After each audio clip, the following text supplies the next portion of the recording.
with Curse of Strahd today. Same people, different DM, different party, different game. Welcome, future us. Hey, me. And YouTube viewers. And YouTube viewers. I'm Don't hoping get we at too least get famous like all at 5 once. views. I've got an ego to maintain. You guys underestimate my ability to grow an audience. You know what? That's fair. I've been doing this professionally. Listen, I can't wait to go to school and have people be like, "Is that the guy from the D&D campaign?" You're like, oh my god, that's Zaphael. Is that the guy from Dice Baby? Yeah, I mean, I go to a theater school, so that would be the school for like kids to be like, "Oh my goodness, he's the famous D&D guy," because kids at my school would actually watch a famous D&D guy. Also, the DM that's always looking for a pen and always forgets his dice. Yep. I love the name Dice Baby, by the way. That was great. Yeah. Well done, Devin. That's like his forte. Yeah, I remember puns. when Somewhere the between bard that he puns played. and managing how to like cross, weave in. I can't speak tonight. Yeah, it's like the beautiful mind equations in the background, but only with stupid puns and shit. We still don't have a party name. Like We an just need to idiot come up with one. savant. Right.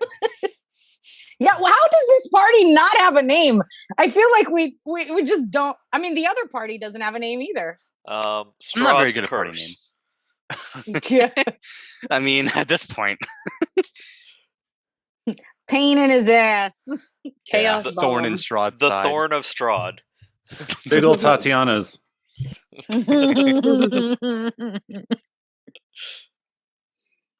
Okay.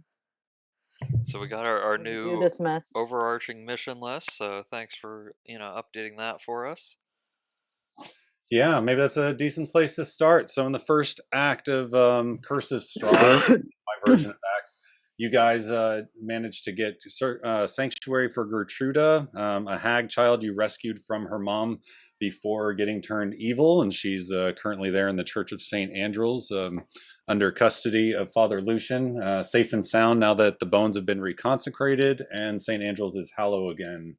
You recruited Arabelle, your fated ally, from being rescued from Bluto, who was tossing her into the lake to satisfy the malformed kraken who was feeding there so that he could get some fish. And she has now joined you after handing out some magical weapons and items. And you've collected the Tome of Strahd from Lady Voctor, who has recently taken over control of Vallaki. Her and her book club are now in charge there, and you guys have recently left to pursue interests out west.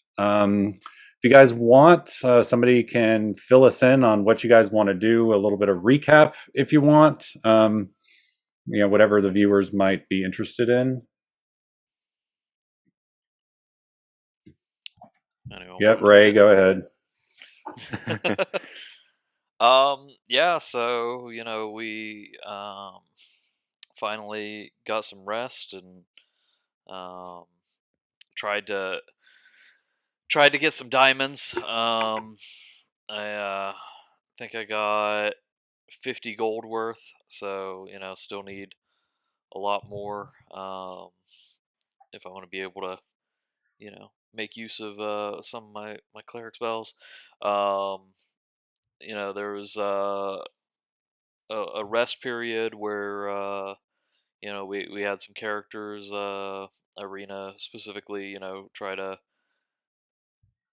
apologize to Ray, and she sort of for those that weren't listening before, we've got IREENA had a plan with someone else to kill Ray's brother, and after it happened told Ray the deal was it was complete, and Ray was like, "What's complete?" or whatever. So she was backtracking a little bit on that. Maybe softened him up a bit, but he's still gonna be wary of trusting her. But we did manage to get the tome, which was the reward in trade for my brother's body. And we started translating a little bit of it last night, but when we were translating it, we sort of stepped into the past, and we were able to interact with Strahd and the objects around him and talk to him in the past, and then when we came back out of that world, so to speak, or that realm, um, we noticed that the journal had been updated as if the things that we did in the past actually happened. So that was very interesting, and I think we're all looking forward to getting some more information out of that tome. And you know, we didn't get a chance to take Strahd out when he was a kid. Unfortunately, we probably should have. Hindsight or whatever. Um, You missed your one chance. I'm sure there's a party that's done that.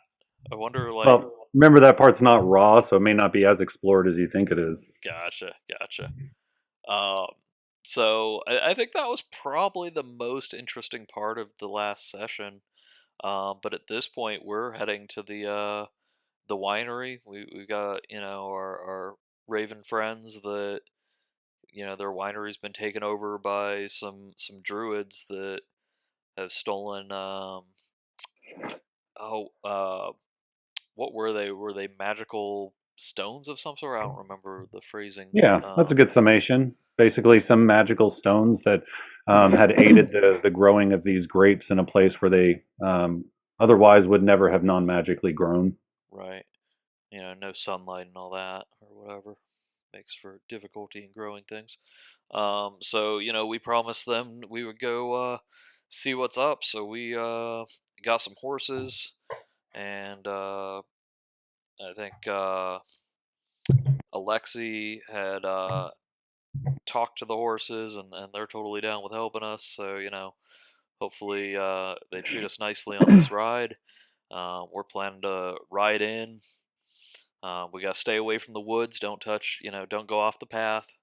The trees are alive, sort of a feel is what I was getting from that. Um, but we need to get in, get out, and get back to safety within a day is the idea. So we'll see how that goes.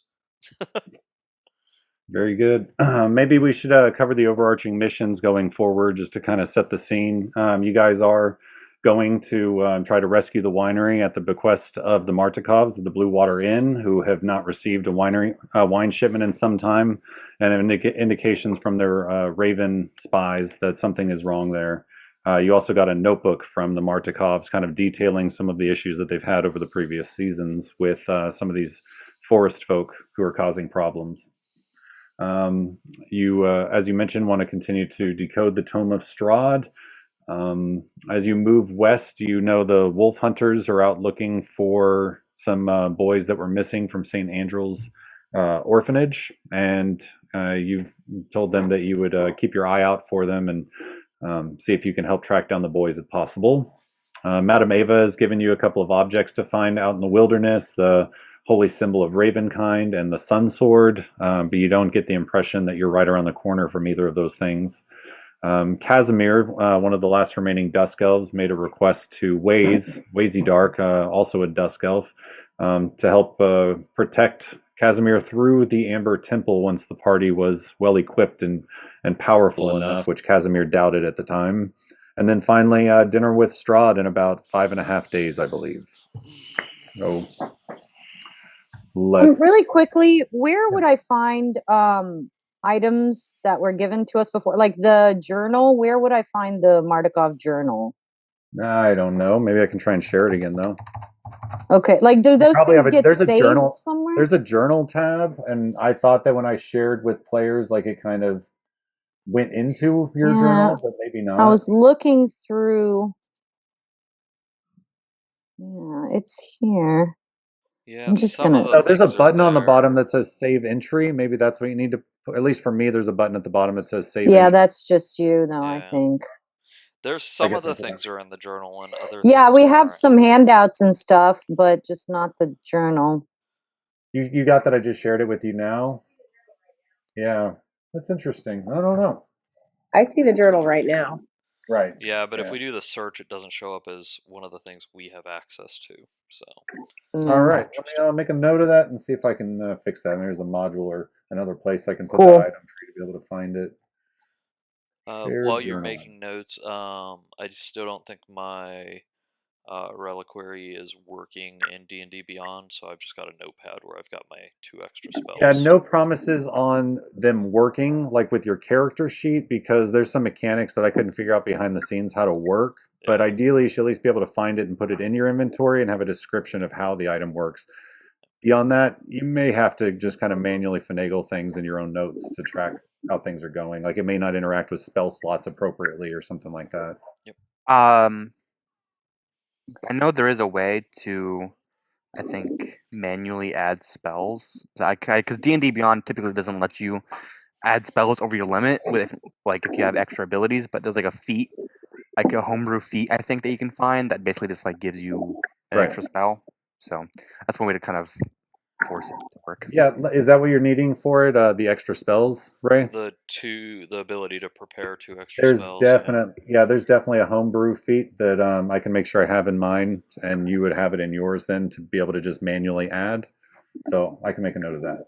Okay. For some reason, also, like now that we're dealing with all these technicalities, even though I have D&D Beyond open, I have the VTT connected and all that, nothing is showing up. Showing up where? On Foundry. Like if you double click your token, you don't see a character sheet?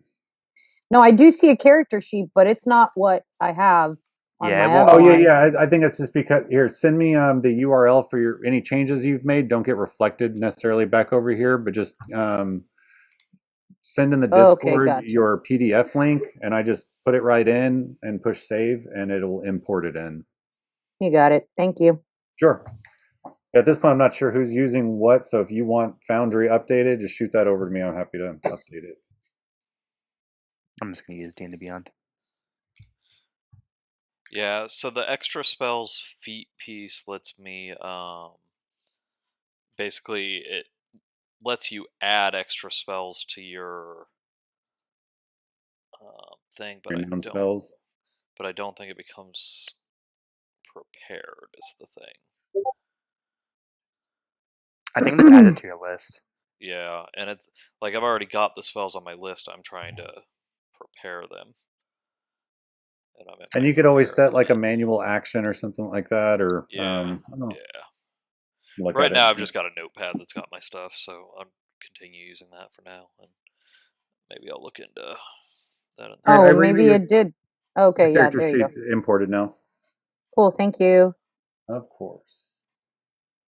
I guess if anyone's watching the stream, maybe they want to see a map of the world as you guys know it. So here's the map for those at home, and you can kind of see where we came into the into Barovia, into the mist in the southeast corner, and went through the village of Barovia and picked up IREENA and traveled a long road to Vallaki, and now they're kind of heading into a much more unknown area.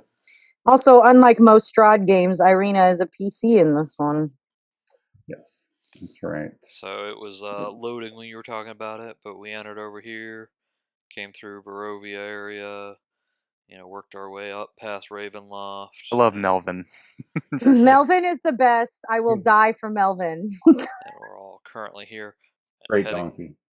To the winery over here. Bravest donkey in the world.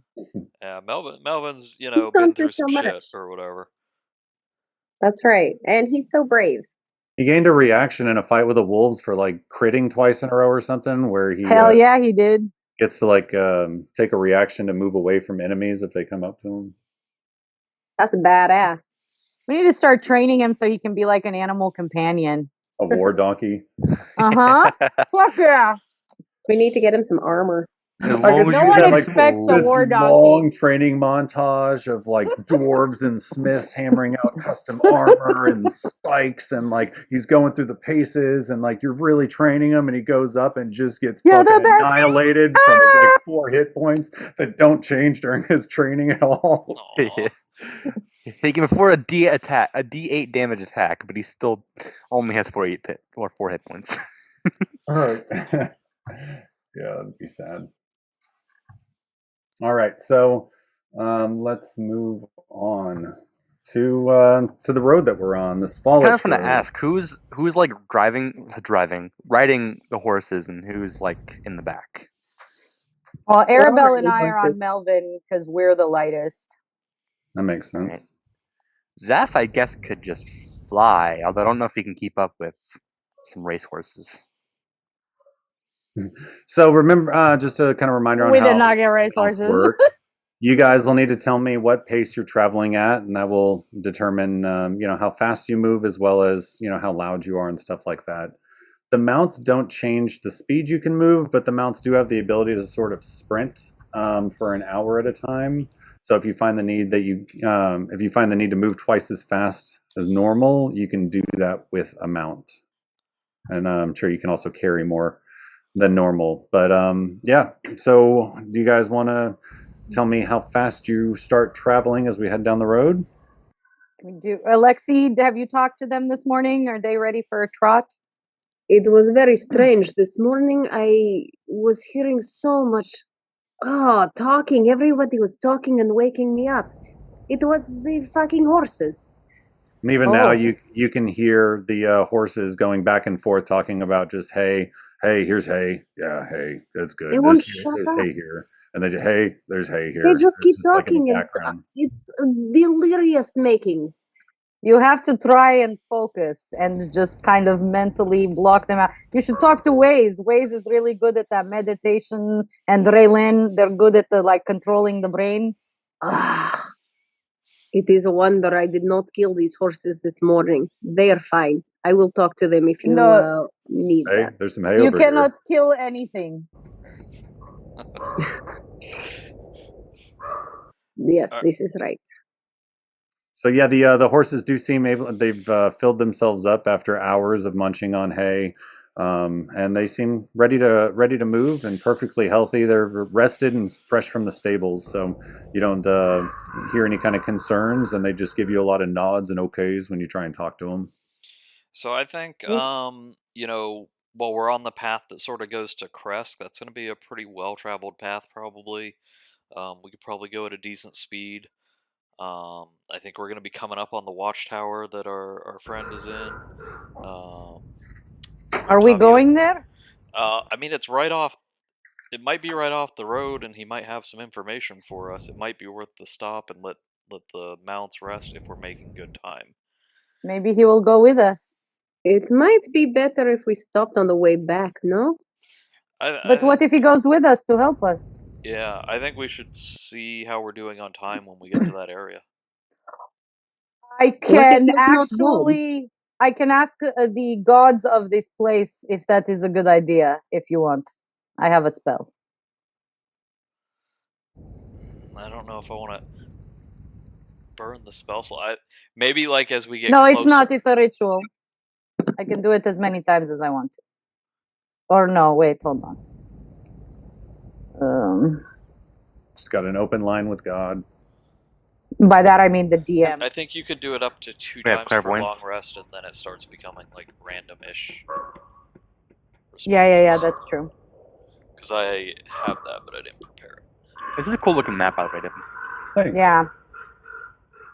I mean, it could use less birds. Those birds are always, watching us. Yeah, and they're all crows, no ravens right now. Okay, we go. I'm gonna have Dio in a pocket dimension. He's not getting attacked by birds again. All right, Dio's tucked safe away. You guys begin traveling so westward from Valaki. Hold on 1 second. When we get closer, we could just send Theo to get Octavio to meet us at the path. True. Then we don't burn any time. He could travel with us for a little bit, talk, and then either head back or join us. Although he's not quite as noticeable as he used to be. What is, All right. He's a raven right now, isn't he? But we just give him a note. We tie a little note to his He's little foot. He's a black dove, which kind of looks like a raven. Gotcha. I mean, if he goes and squawks in front of him and lands on his arm, he's gonna be noticeable. Yes. Peck him Plus, in I'm the pretty head. sure I can cast spells through him, although they have to be touched, don't they? Yeah. I could cast light on him. Just a lit up black dove going through the forest. He won't be a target. Or no, have Dio cast light on Octavio. Oh.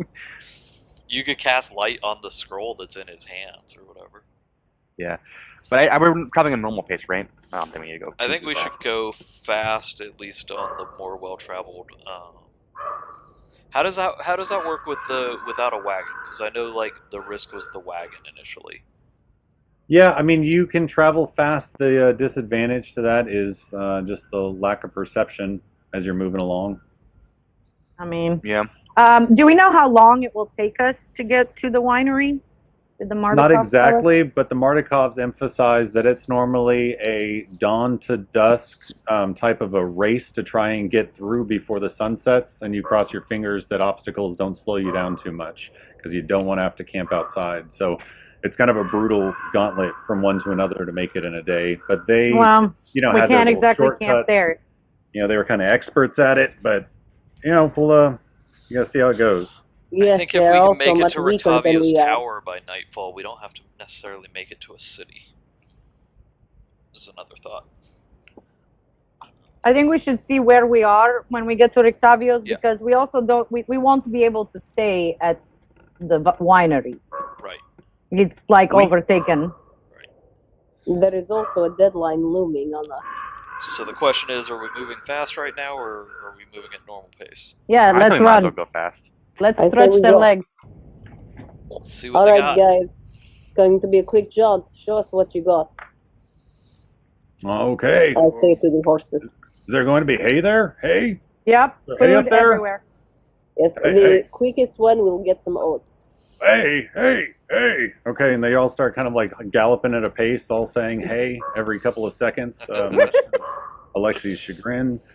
And you guys take off with the wind in your hair, ducking low under the dead tree branches that threaten to decapitate you along the road, you know, jaunting carelessly into the woods.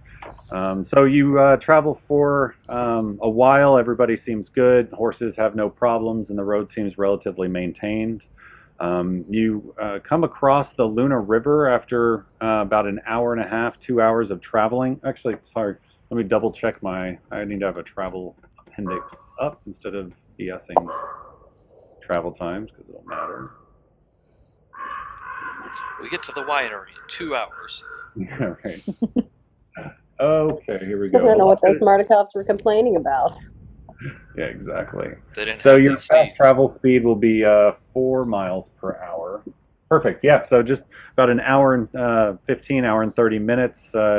You quickly kind of come across a kind of slope that tells you you're leading down to sea level a little bit, and before you know it, you kind of hear some rushing water. Everybody who's got a passive perception, maybe above, I would say at this point, Alexi and Ray, looking at your stats, especially Alexi with your new heightened senses, you're kind of flicking your tongue out and catching a bit of freshwater mist in the air, a little bit extra moisture, and you're also hearing more sort of freshwater sort of fowl and stuff like that stay close to that type of water. And REYLYNN, with your good survival and perception, you're also seeing some of those hints as well that you're coming up to a river soon. With my earwig on, I have advantage on perception checks based on sound. Would I hear something? Perfect. Yeah, I mean, so if you add basically a +5 and then minus your 5 for moving fast, it all kind of equals out. But yeah, you're not sort of as rushed or, wind rushing past IREENA's ears. She's probably not picking it up, but you all sort of get the impression that you're coming up to fresh water pretty soon. And before you know it, your path is interrupted by like a small canyon that bisects the road in front of you, and an old crumbling stone bridge that crosses. Of course. And here we go. Oh, shit. Of fucking course there is. Yeah, I mean, I think Because we why would wouldn't probably, there be? like start It's just a slowing bridge. down as we're coming up on new terrain and stuff. Mm-hmm. It smells like water. We should let the horses drink as well. Well, if it's in a canyon, So you guys come up to sort of a very steep, oh winding no. canyon that cuts through this terrain. And as you come up to it, the sound of rushing water is less subtle than before, and it's matched in volume by this howling wind that's racing down the river's corridor Combination sort of forces everyone to raise their voices to be heard, or to rely on telekinetic, or what's the telepathy? Telepathic. You have that ability, as it's really just you're having to shout over the sound of the wind and the water rushing as you come up to this ravine. Is it raining on us? Yeah, the rain's kind of been coming down steadily. It's not to a point where it's making you super cold or drenching you. It's kind of that Seattle mist that's just sort of lightly coming in the background and always making things a little slippery, like the cobblestones beneath your feet and your armor and gorgeous stuff. So gorgeous map. Thanks. So you notice as you get close that the bridge is actually in quite a state of disrepair. This corridor leads to a wide chasm that's about 30 feet across. Might need to adjust the scale of the map, but I think that's about 30 feet. And then about 60 feet down to the water. With steep sides and only a few handholds, the torrential rapids and whirlpools below offer little chance of an easy rescue if you were to fall in. So the bridge is in disrepair, and although the road is occasionally traveled, little has been done to maintain this part of Barovia's infrastructure, and the high winds have been putting excessive horizontal forces on the bridge's piers, and the abutments have started to crumble, leaving little earth to support the massive weight of all of this rock. With major sections of the side parapets missing and the sagging foundation, the bridge leans like a satisfied drunk, casually sagging into oblivion on one side. And a fall into the rising waters or the rushing waters below could be very costly. Your set course takes you across this bridge, but it looks precarious. What do you do? I'm going to reach inside my bag and I'm going to hand REYLYNN a scroll of stone shape because I cannot use it. Okay. So just, I don't need know. for that. I happen to have on gloves with which I can use stone shape. Well, good. We can use it several times then. I don't know. I just hand it because I can't use that thing. So it's instantaneous. It's 4th level, so you're going to have to roll for it, but. Okay, so section of stone no more than 5 feet in any dimension, form in any shape that suits my purpose. So I could like shore up a 5-foot cube of this bridge. It sounds like maybe both of you could do it, and then okay, I'm removing it from my inventory. It's yours now. So I've got 13 chances, and then these gloves are kaput. Like for good. Perfect. So and I'm only going to use 12 of them because I'm never going to kaput it because I'm immune to petrification. So right, we have 12. So I want to ask Arabelle, you know, is she familiar with this bridge? Or are there other bridges in the area that might be more suited to our journey? She says there are other bridges. We have a different route the Vistani take that leads us through the mists. We don't head west to get out. We usually head south. As she goes and takes a look at the bridge and kind of looking at the foundation and the bricks and stuff, she kind of gives a shiver and says, all I know is I'm not going to be the first one to cross. And she kind of gets back behind you all. Well, I look at her and I'm like, you can just shift across, can't you? With Arabelle. Well, the ethereal plane may protect me, but it also exhausts me. I would rather just walk across the normal bridge. Understood. Okay. You sometimes know about things before they happen. What would do you get any sense about if these two use some sort of magic to fix this stone? Would that be worthwhile? I suppose if you wanted to take some time, I could pull out my cards and try to get a reading, a divination on what that course of action may lead to. I don't know it just by knowing it unless I happen to have a dream about it last night. At this point, WAES already has stepped onto the bridge, started to move forward while they're all talking, looking for... Did you get off your horse first, or are you still on your horse?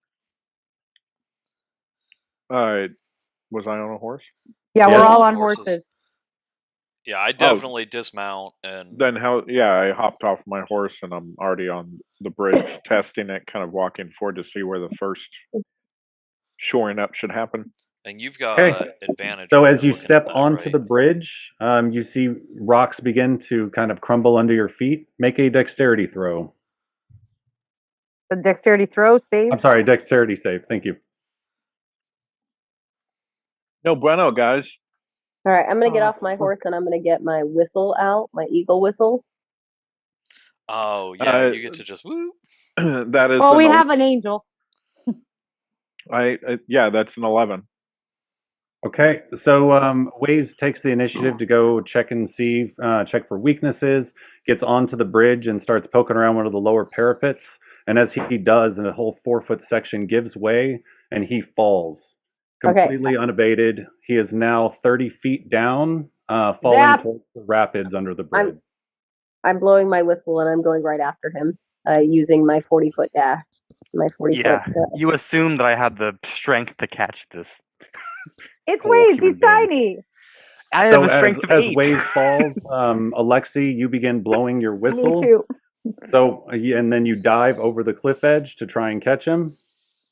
Yeah. Is that right? That's exactly what I do.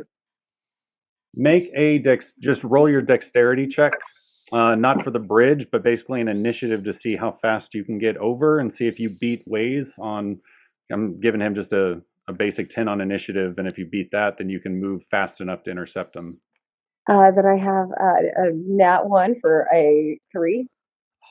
Okay. Oh, no. So you dive over the edge like Spider-Man trying to catch Mary Jane on the way down. WAES, you're falling rapidly towards the rapids below you. Is there anything you want to do before you hit the water? Or that you can do? I don't have feather fall. Well,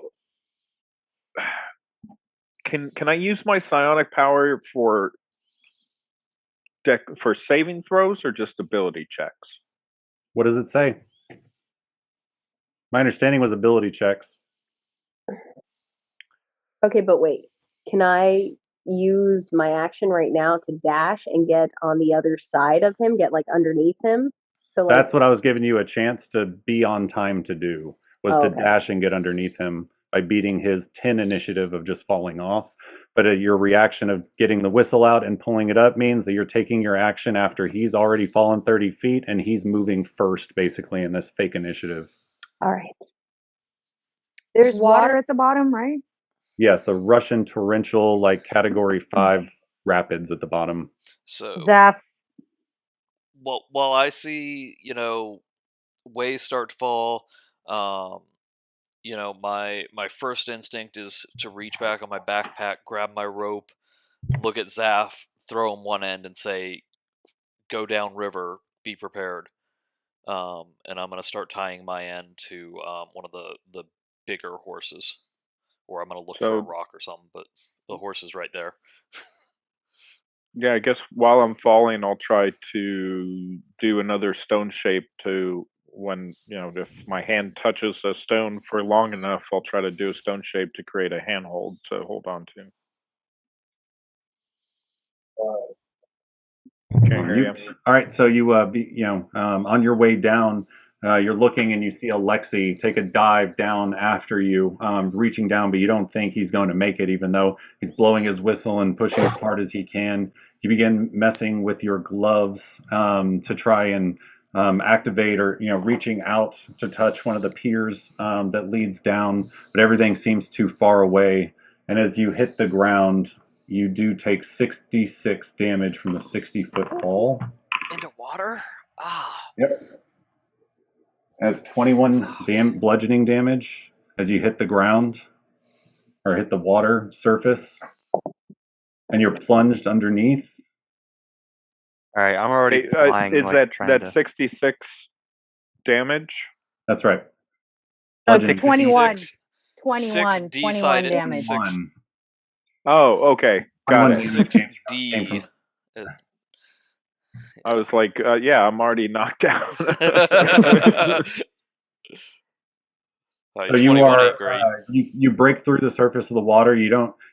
Underneath you, part of the impact was loose rocks and stuff have sort of crumbled, pieces of large concrete, and you sort of nick yourself falling into the water on some subsurface structures before you're whipped away by the rush of current the Lexi following you, and ZAPH behind. So what is the rest of the party doing now? I know several of you are already in action.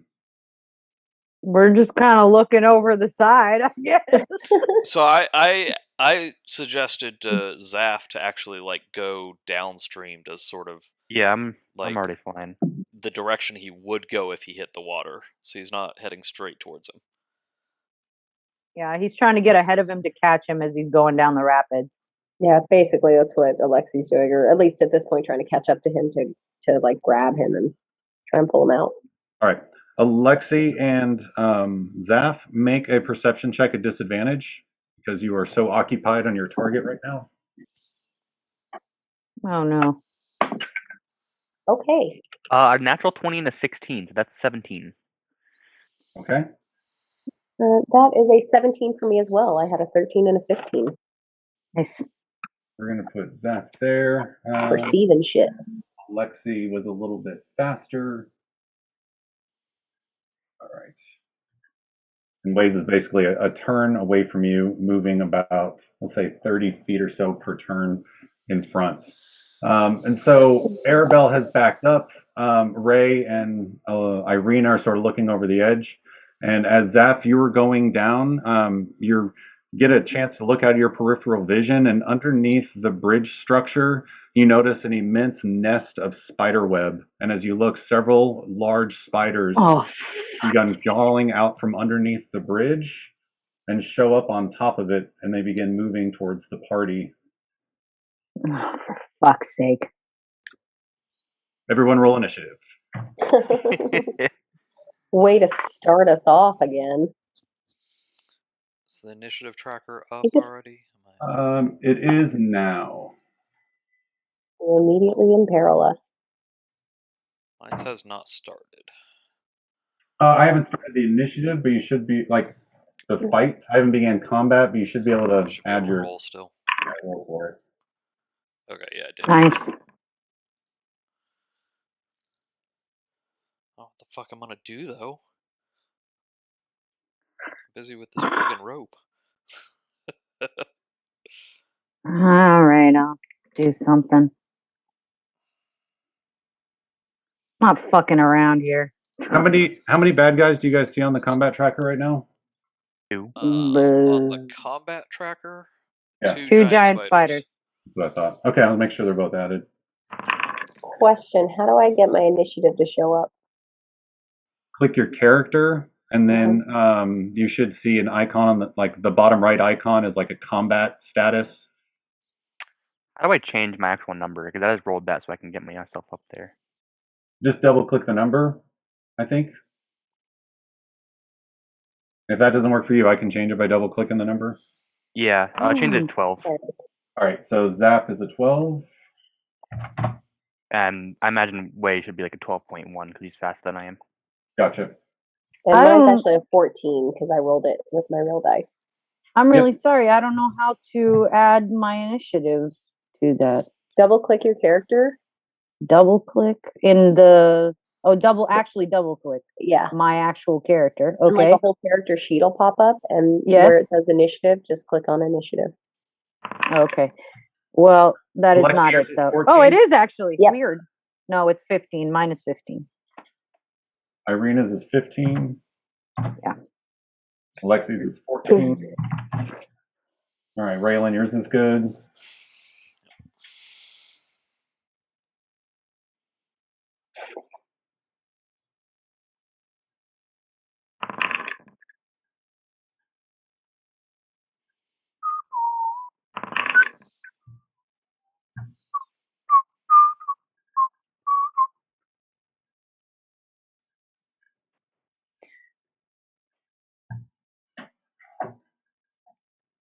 It's the Pokemon battle team.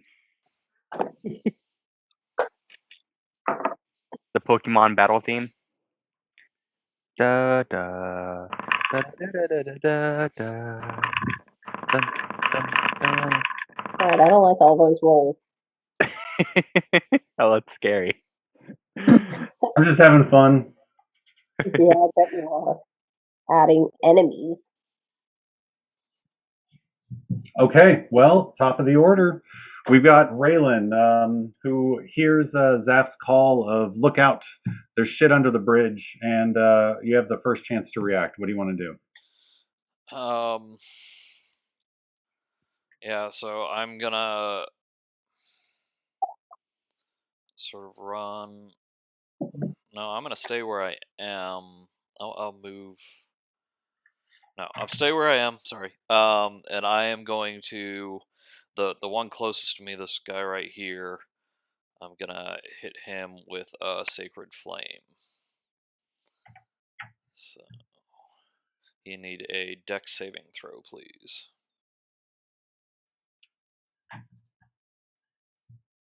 Okay, here we go. Dex saving throw, Sacred Flame. That's a 16. Seems agile. Needed a 17 to save. Oh, So close. yeah! Roll damage. Okay. Dun. Okay, I can't figure out how to do it in Foundry, so I'm gonna do it over here. Okay, so 16 radiant damage, 2 8s. Nice. Okay. REYLYNN is Starting off on good. his game today. He had his Wheaties. He's all juiced up on caffeine. He is blasting things into oblivion as soon as they show up. That giant spider seems bloody, and several of its legs don't seem as they used to be. Ray has some repressed rage he's getting out tonight. That's right. And I'm, feeling big and bad. What did you say about my brother? And I'm like, get Right, out of right. here! Just feeling amped up or whatever, just trying to scare him away. Yeah, he kind of like rears back on his little tarantula hind legs, and he's flapping like a half mangled leg in front of you. He seems kind of panicked, and ALEXI hears "fuck" very clear from the bridge. All right. So is that it for your turn? Anything else you want to do? Yeah, that's my turn. Excellent. I'll stay where I am, and when you finish blasting that spider, as you bring your hand down, you get this hair-raising feeling on the back of your neck, as like goosebumps sort of raise, and like electricity, all the hair on your body sort of stands on end. And right behind you, all of a sudden manifests out of the ethereal range a giant white spider that tries to sink its fangs into the back of your neck. What the fucking fuck? all right. So it jaunts out of the ethereal realm and makes a bite on you.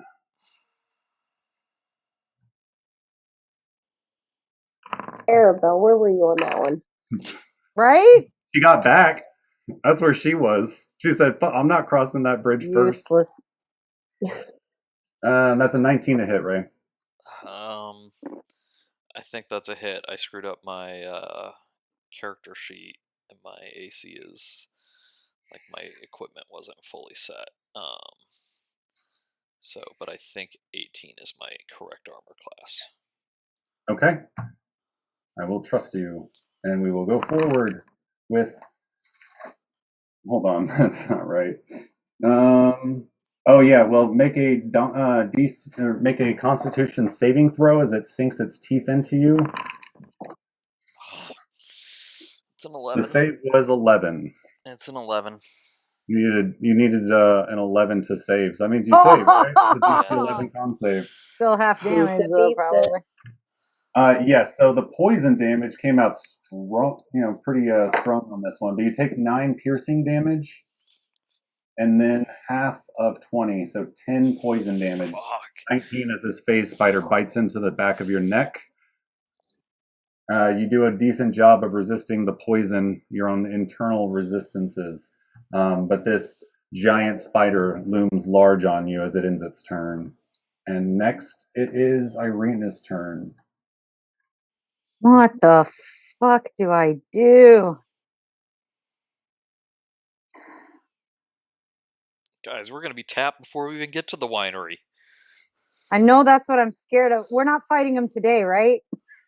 We said we're going to I would spend hope the not. night somewhere. That was not the plan. We were gonna get in, get out. Well, now we might be spending the night Now we're going to somewhere. be spending the Yeah. night with Rictavio. Or All right. Hey, that's why you don't plan, right? yeah. Or we head to the next Well, town and it'll be fuck closer to it. the winery. Nope, sorry. I don't know why that's on me, but I don't want it. I'm gonna go here. I don't know why Melvin's moving with me, but I guess he is. Maybe I had you mounted on.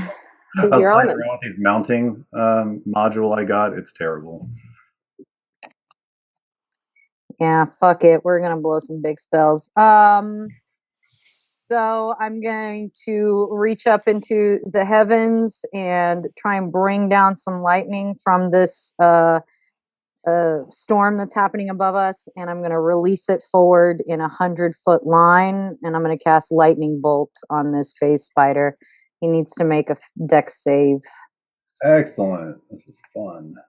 Dex save coming up. That's a 22. Holy shit! Nat 20 from the face spider. All right, he still takes half. Let's hope I roll well.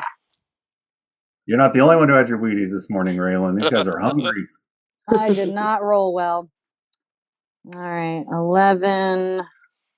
This is not as well as I was rolling in our battle the other night. 11, 14, 18, 24. So what would have been 26 points of lightning damage becomes 13 points of lightning damage. Okay, 1 second. Wait, what? Is WAES moving? What'd you say? Nothing. Okay. All right. Yeah. So he takes 13 damage. The face spider's definitely sort of like a little shocked and taken back. You don't notice a giant amount of damage. It definitely sort of shakes him and notice some jitteriness to him, but he still maintains his motor function and charges forward, looking to bite again. What else, IREENA? That's it. I moved. Okay. It's my turn. Alexi, so you also, what was your perception check back then on the last one? I think it was 17. The disadvantage one was a 17. Yeah, so you Yeah, know, they 13 both. plus 4. perfect. Yeah. So you noticed too. So you have full awareness of sort of the battle happening behind you, or at least you maybe caught that clap of the lightning bolt and that flash of the radiant damage on the bridge. Oh shit! Battle's Meta happening. mag, wild magic. Yeah. Wild magic. Yeah. Nope, I fail. All right. Let's resolve that, shall we? We still on 120? You got a long rest, so you're back down to 16, right? The DC is 16. Yeah, well, it was a 10, so. But am I still rolling 120? Yeah. A D120. Okay, that's a 100. Oh, so would that be 0 then? Can't have a 0. So No. I mean, like 110. if I get a 0 on the 100 die, that's a 100. Yeah. Okay. Just like a 0 on a 10 die is a 10. So 113. Okay, it's a new one. Let me read this for a second. Oh, no. Nothing seems to happen. Do you Oh, still have shit. antlers? Yeah. Oh. That doesn't make me happy. Okay. It's now Alexi's turn. Sorry. All right. So I don't know how far I am exactly from WAES because of the canyon. So I don't know how far I can go, but I think with 40 feet of movement, I can get to the other side of him. So I'm going to come here. So you do also need to go down. So just make sure you think about that. You need to make it down to the surface. And I think you're about halfway down, say, after you finish diving off, right? So you need to go 30 feet down and then about 30 feet across or so, which is then about 45 feet. Okay. So I can get to 40 feet. Okay, so you're basically, I'd say, right behind him. You're sort of like trailing up and just about to catch up to him right now. And I'd Can I say, reach him? yeah, you may be able to reach a foot. Are you trying to grab him? You trying to Yeah. grapple him? Yeah, Okay. just like his. I'm actually reaching for like the scruff of his neck, like the back of his jacket, to Okay. kind of like grab onto that. Okay, make an athletics check. I This think I is should your have. thing. No, you're Sorry. not raging. Okay. Like I should have advantage on this for some reason. I feel like. Is your dark power helping you out at all? I don't know. Yeah. Right. Oh, I don't need advantage anyway. It's 27. Oh, Hell yeah. yeah. Yeah, so there's not much to get, but like the mother of Achilles, you just grab the heel and begin to pull him out of the water, unable to speak as you're putting all of your lung capacity into this whistle to maintain your flight, knowing that if the breath stops for a second, you sink into the whirlpool. You do manage to grab his ankle with no more movement on this turn. And That's he's not my like man. drowning or anything, right? What's that? He's not like underwater or anything. Like his head's not underwater. No, I mean, he's sort of floating on the top, right, with the waves crashing over him. He's not under any kind of suffocation or anything right now. All right. That is going to be all I can do. So that will be my turn. Okay. A half-orc angel comes down to WAES, and we move on.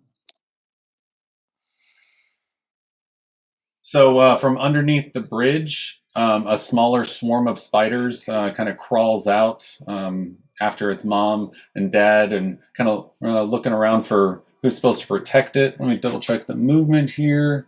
Yeah, 5, 10, 15, 20. And it kind of stops just short of the edge of the bridge. Next, you see something similar. Another small swarm of spiders sort of come out, looking around for what at this point is normally some food. I'm kind of looking around like, where's the food at? You should have already had something for me at this point. But they don't seem to have much intent on biting anything at this point. So we move on to... Real quick, I see those in the round tracker. I don't see icons on the... Oh, there they are. Never mind. Yeah, they're just hard to see because they kind of blend in a bit. No, they like just I popped in see as I them. was saying that. They did just pop in. So we are up to WAES now. WAES, you are currently grappled. Unless you wanted to, you can start fighting it on this turn if you want. But you are successfully grappled by ALEXI. Is there anything you want to do right now? Well, I got no potions, got no spells to help me right now. The only thing I would do, I suppose, is see if I could use an acrobatic check to grab onto. Yeah, sure. Like, We'll, climb onto my secondary back? ankle. yeah, we'll anchor, put you. yeah. We'll try and give you sort of a mounted position on ALEXI and make it a little bit easier for you guys to get out of here with a good acrobatics check. So go ahead. You can make an acrobatics check and see if you are able to sort of claw your way onto ALEXI and out of the water a bit to help his advance out. That's a 14. Okay, so we'll say, yeah, you kind of get out and kind of get wedged up, almost seated position on ALEXI's leg. And ALEXI will give you another 10 feet of flying speed on your next turn as you try and pull him, because you will be sort of restricted by the dragging of people. So we'll say you get an extra 10 feet of that thanks to his acrobatics check and helping you out. All right. After that, we move on to ZAPH, who gets his first turn in this combat. What do you want to do? All right. Because I'm a winged flying creature, not a hovering creature, I'm kind of fighting the wind here, so I'm not gonna be able to stay in the air too long. So I'm gonna go over to the other side here, just kind of perch myself on the edge, and then I'm gonna cast Hex on the phase spider. My bonus Okay, action. so yeah, after being shocked by IREENA, it is overcome with this sort of ghastly, necrotic feeling inside. What is it suddenly bad at? What skill checks? I'm gonna say dexterity. Okay, all of a sudden, dex checks become much harder for it. What about your action? I'm gonna cast Eldritch Blast. Blast. Okay. Yep. I'm gonna go ahead and roll both at the same time. Sure. It's a 19 and a 3, so I imagine only one. Actually, does 11 hit? No, an 11 does not hit. The 19 does. All right. So that's 1d6 plus 1d10. 9. It's 14 force. Sorry, not 11 force and 3 necrotic. Okay. Yeah, it takes the 14 damage, and it's going to root up on its hind legs, ready to sink back into REYLYNN for a second attack, and you nail it in the thorax with a good blast, Nice. even though one happens to miss. It does kind of get knocked back on its butt a little bit, and with some significant sort of coughing of this venom and just nastiness coming out of its mouth, it's sort of just barely crawling forward, trying to get to Ray. All right, that's my turn. Excellent. Good job. So, give me 1 second. All right. So, Arabelle, for the moment, disappears. And we're going to say... Would you mind giving me a little token for a concentration? Sure, I can do that. Just a second. Oh man, I got to give you guys control over your tokens. If you right-click your character in the top right, there's a sign status effect. Oh, yeah, okay, I see that now. Thank you. All right, so Arabelle pops out just for a moment, and then IREENA, clutching your sort of like right in front of you after you let this lightning bolt go. As soon as the lightning ends, IREENA sort of appears in front of you, curled up sort of into a ball, and she's like, behind you. And that's Fuck. turn. The large giant spider that got hit will come over here to take a shot at REYLYNN. Oh no! We're gonna get murdered by fucking spiders in the road. Reacting to the to that very strong sacred flame, tries to attack back. Is that minus your minus 2 to your AC, right? Yeah, exactly. So REYLYNN -2 to your AC. Now we have 2 spiders next to you. That's our alternate flanking rule, so they don't have to be opposite characters. So that is an 11 to hit. Probably not going to be great. All right. So despite the help, it has a hard time getting to you with its legs sort of mangled from your radiant damage earlier. That's it for that spider's turn. And for the moment, the spider behind comes out. Actually, I'll say backtrack. Let me get some distance for a second. Yeah, I think that'll be fine. And the other spider will go backwards on the bridge, noticing somebody has made it across this bridge. Will make a bite on ZAPH. So that comes in at a 17 to hit. That does hit.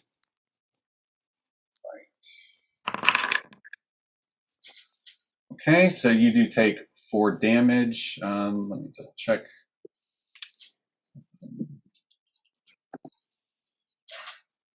Yep, so there's going to be a Constitution saving throw for you as well, as all of these spiders seem to have that venom. 2 Constitution saving throws. I have made concentration too. Oh, that's right. All right, the first one is... do your concentration first, since you just took damage. All right, I passed the concentration check then. Excellent. That was 11.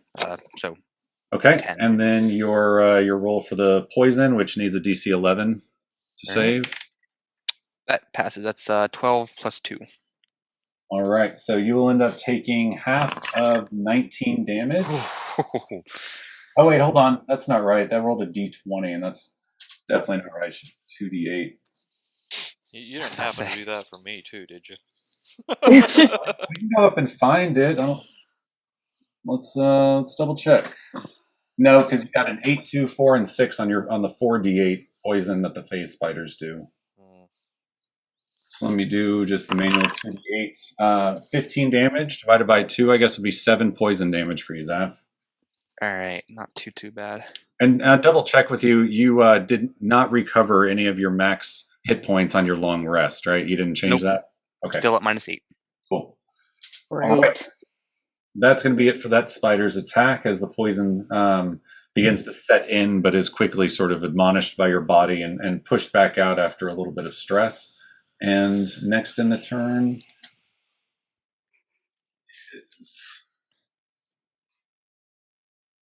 is some more small spiders that begin coming out, 5, 10, 15. This one doesn't have enough chance to get to you, but this swarm of spiders does. This sucks, guys. Remember, you have a -2 to your AC while these two enemies are around you. And many tiny little bites come at you. The roll is a 6 to hit, which you seem to be able to manage to brush off all of these spiders that are really no bigger than a common household spider, but do definitely pack a little bit of a punch. But none of these are able to get a hold on you, as they're mostly just looking for an open wound or something like that and can't seem to find one. So after that happens, per Arabelle's warning, another large white Melvin appears next to Melvin. Damn it! Out Not of the Melvin! It comes up, and you see its fangs bear down on the bare back of Melvin. Oh no! But he notices quickly and takes his reaction and moves his movement away. The phase spider, obviously Melvin too quick for him. Yes, come get me, just not Melvin. IREENA. Anything with a donkey.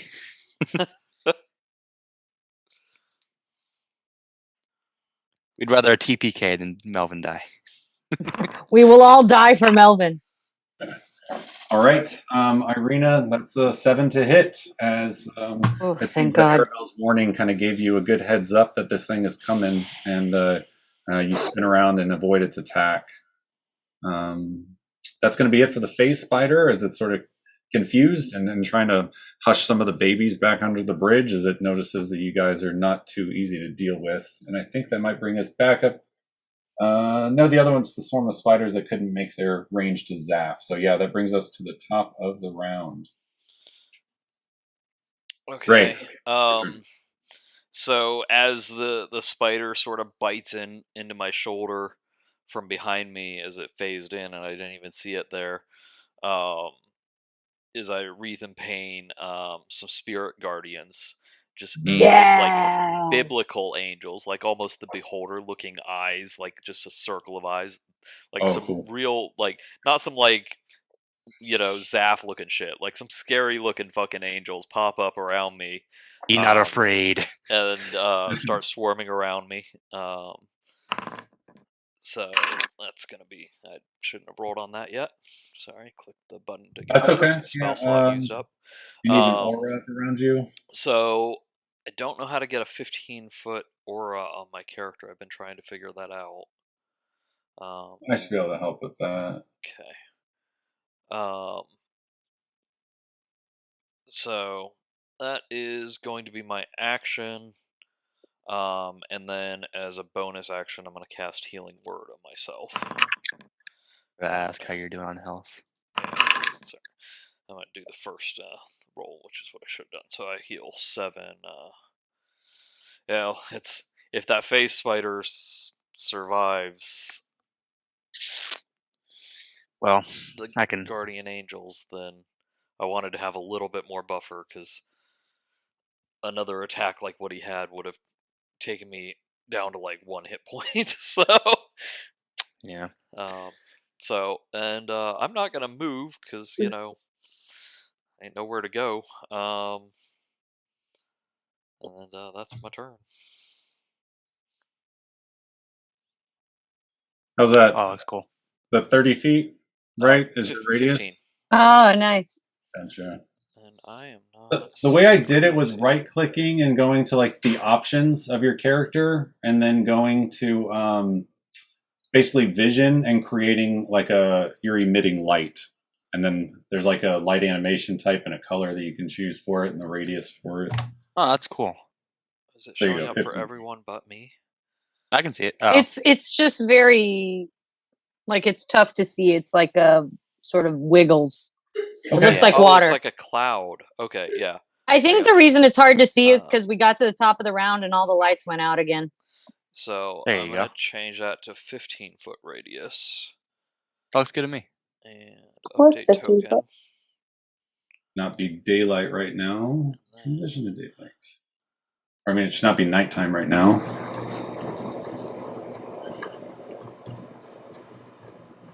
Whoa, something just started. Some loud noise. Nope. There we go. That goes. That looks awesome. All right, your Spirit Guardians is up, floating around, taking care of business. A holy whirl of eyeballs and blades and wings. And obviously, I selected all of my party members and animals to be safe from this spell. I can select any number of creatures. As a fair cleric of Lathander would. So, as any creature starts their turn or moves into this radius for the first time, they will need to make a Dex saving or a Wisdom saving throw. Okay, that probably won't take long to start happening. Anything else? Nope, that's my turn. All right, so the phase spider behind you does start its turn in there, right? So we start with a Wisdom saving throw. Yep.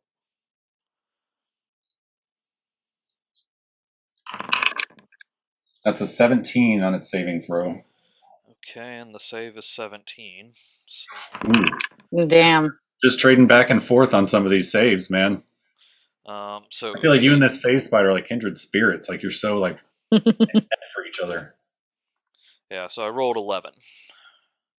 Okay, on the damage for Spirit Guardians, and it gets to have that down to 5.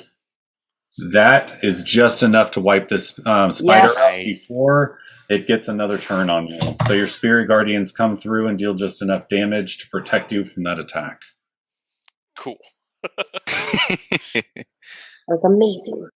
All right, with that spider down, IREENA, you're the next Does anything horrible happen to me? in what sense? In the sense of the wild magic didn't do anything to me last time. You don't notice anything. Great. All right. I will tell you this though. It wasn't an effect that you've had before and mastered. Okay. You know, you didn't get the sense of controlling anything. You got just this empty this vacuumous sense inside you whenever you cast it, like a holding your breath and your stomach lifting, and then just a nothingness. Great. I'm probably growing a tail now. Okay. So Alexi's gonna be lucky. we're a weird looking couple. So I'm gonna burn some meta magic. I'm gonna burn a sorcery point and turn my mage armor spell into a bonus action. So that's technically a leveled spell, so I have to roll for it. Okay. 2. Fuck this. All right, D120. God damn it. 100. Oh, that's close. All right, so for a second, you start hearing some laughter, almost like Morgantha and the hags, like cackling evil laughter. But you're like, oh, not this shit again. And you block it out of your mind and you move forward unaffected. Okay, perfect. So then I'm going to take my action and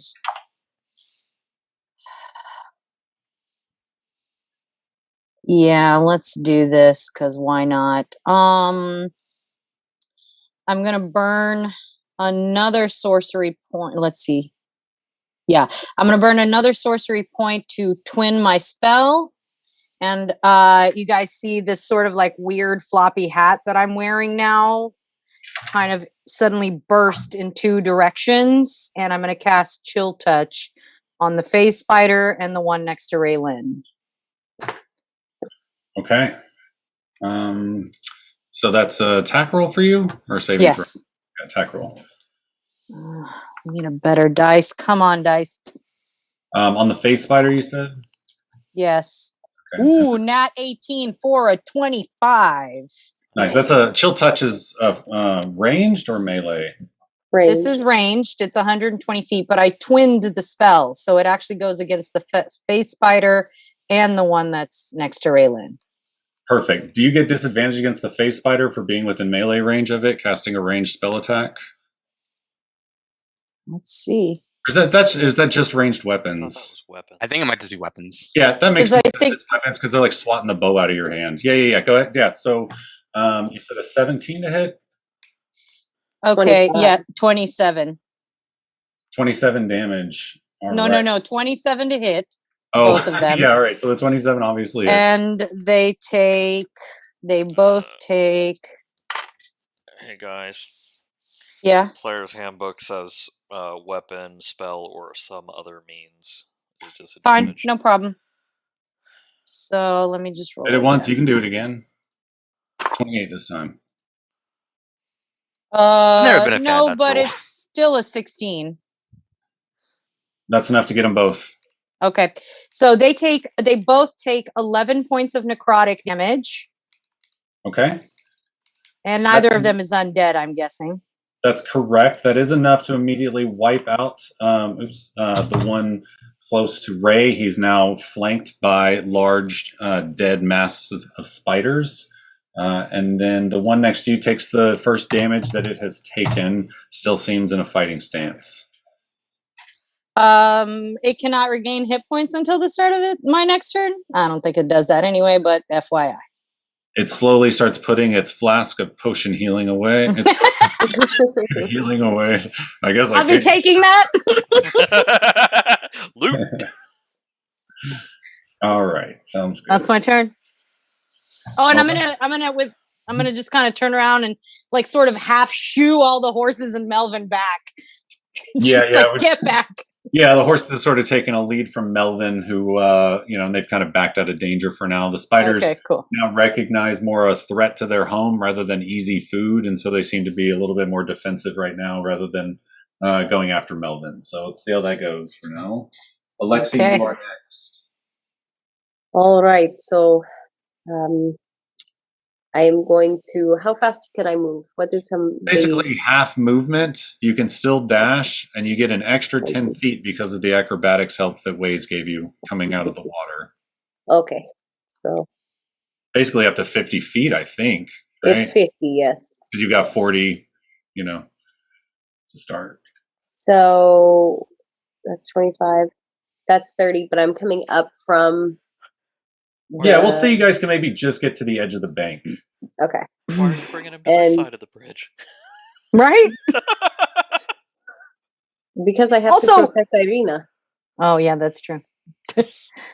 That's his one driving force. Yep. True love. I come over here and I drop him, and I put myself on the ground and put my whistle away and get my axe out and get ready to battle. All right, you put No, not my axe. Let me see. Which weapon do I get out? Hang on. I was gonna say you have like a plethora of awesome weapons. Why are you busting out that axe?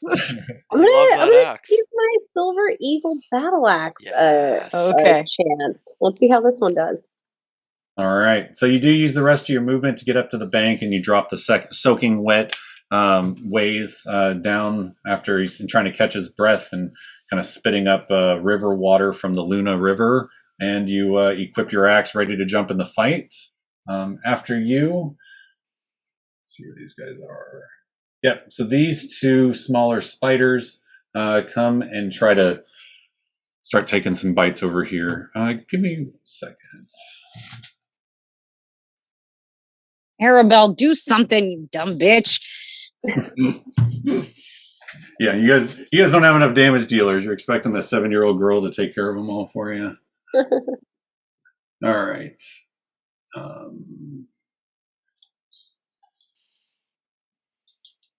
This is the ally part of Forsaken Ally or whatever. Fallen Ally. Maybe she'll be more helpful when you get around Strahd. She's your Strahd fated ally, not your spider fated ally. All right, Yeah. so one will take a shot at IREENA. Remember your -2 AC, IREENA, for having the multiple enemies. And let's see if any of their tiny little bites manage to get through. Maybe the babies will be the hero of the day. Ooh, 22 to hit. Yeah, that hits. Is that the top one or the bottom one? The top one, the one lined up with IREENA. Okay, because that bottom one, when they start their turn, has to make a save. Got it. Okay, that's 9 piercing damage from the little creepy crawlies who find a couple of entrances and into your clothes and begin injecting their tiny little venomous bites into you. Not enough to put you in serious harm, but enough to do 9 piercing damage. Yeah, the next one will go ahead and take that shot against Arabelle. So let's go. Oh, that's cool. It's got to make a saving throw first. Yep. Yeah, thank you. Wisdom. Okay. Wisdom saving. Are they very wise? Normal, I guess? Probably. They're a little wise. They're forest creatures. 15 to save, but they needed a 17, right? Yeah, so Alright, what's the damage? the full damage on this one. Okay. 20. Fuck yeah. All right, and This these is good. spiders are no more. It's almost as if Arabelle knew she wouldn't be in danger being here and tucked herself away in a very convenient spot for spirit guardians to take care of the threat for her. So, Arabelle might get a little credit for knocking one of these spiders out. We'll see. Otherwise, they might have stayed out of spirit guardians. And She gets no credit from me. tough crowd. That's all right. So with that swarm of spiders gone, it is now WAES' turn. Oh, what the heck? All right, so I can reach this swarm of spiders with my psychic range attack, so I will. Excellent. All right, go ahead and toss your psychic blade into that swarm and see what you can do. Smash him. Yep, so that's a 15 to hit. It does. Okay, Sneak attack. and yeah, I will get sneak attack. Snuck that's up a on those total spiders. But only because you have an ally within 5 feet. Yep, that is 21 psychic damage. 21 psychic damage. That wipes these out as well, as they normally would have invalidated a lot of that damage, but the psychic component slashes through their swarm defenses and wipes the baby spiders out enough where the last remaining ones scatter into the leaves and dirt. Bunch of tiny little headaches. Yeah. Anything else? You wanna Yeah, move? I will use my my bonus action to throw at this dude over here. Much appreciated. Mm-hmm. Okay. And that will be a 25 to hit. Does hit. Right. And I think it's just the damage die, right? Yeah, I don't get sneak attack, right? Because I just get it once per. I don't But think you do get your +5 because it's this psychic blade thing. Yes, Oh, but yeah, not that's sneak right. attack. Mhm. So that was only 9 psychic damage. Nice. Good for a bonus action. It takes all 9. Appreciate that. Yep, and I'm going to stay right where I am. Okay, providing some long-range cover for his allies. He knocks one swarm out and damages a giant spider by WAES. Speaking, Still kind of recovering from almost drowning, Yep, and still kind of spitting up some river water in the meantime. His aim is impeccable. ZAPH, it's on you. You now are facing a little bit of an injured giant spider instead of a fully ferocious one. All right, I'm first using my bonus action to send my hex over to him. Give him, I guess, strength this time, so he doesn't grab me or something. I don't know. Okay, so the giant spider in front of you takes on that ghastly feeling inside.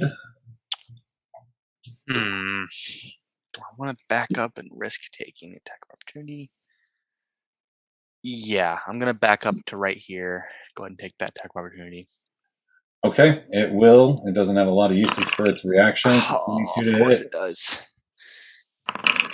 So it's 5 damage, and make a Constitution, or let's go ahead and make your Constitution saving throw for the hex first. Yep. All right, I passed that. It's 12. Okay, and then another con save for the poison. 11, right? I just barely make it. Holy crap. You- It's a 9 plus 2. Hold on a sec. I gotta roll this manually again. 2d8, right? All right, so 9 poison damage down to 4. Ooh, okay. As you nail the save, and you do get yourself a little bit distance as your wings come back out and are able to sort of put you all the way on the edge of the cliff face. Your feet even dangling a little bit off of it as you gear up for a couple of Eldritch blasts. Yep. Kind of throwing baseballs. First one's Fuzzy a 17 is to so hit. cute. First one's a what? 17. Yep, that hits. Right. Second one. The face as it clambers after you, trying to get more and more bites. Second one's a natural 18. Yep, that hits as well. All right. Oh my goodness, that was amazing damage rolls. Holy crap. Yes. Okay, that's 14, 12, 22 damage altogether. All right, that's enough to wipe the giant spider out. Your blast splits him in half, leaving his giant spider innards leaching over the slanting bridge and washing down in the rain, leaving his baby spiders a little confused where all the big ones went. Anything else? You still have another Eldritch Blast, right? Nope, that was both of them. That was both. Okay. Anything else? Nope, that's my turn. All right. Arabelle, I think, comes over here and takes the dodge action, just staying close to REYLYNN and the spirit guardians that protected her. And where's that giant spider? That guy's got to be dead. Yeah, he's dead. The other small swarms of spiders are just going to kind of take cover for right now, or at least the one that isn't within range of ZAPH. And this phase spider will take another bite at IREENA.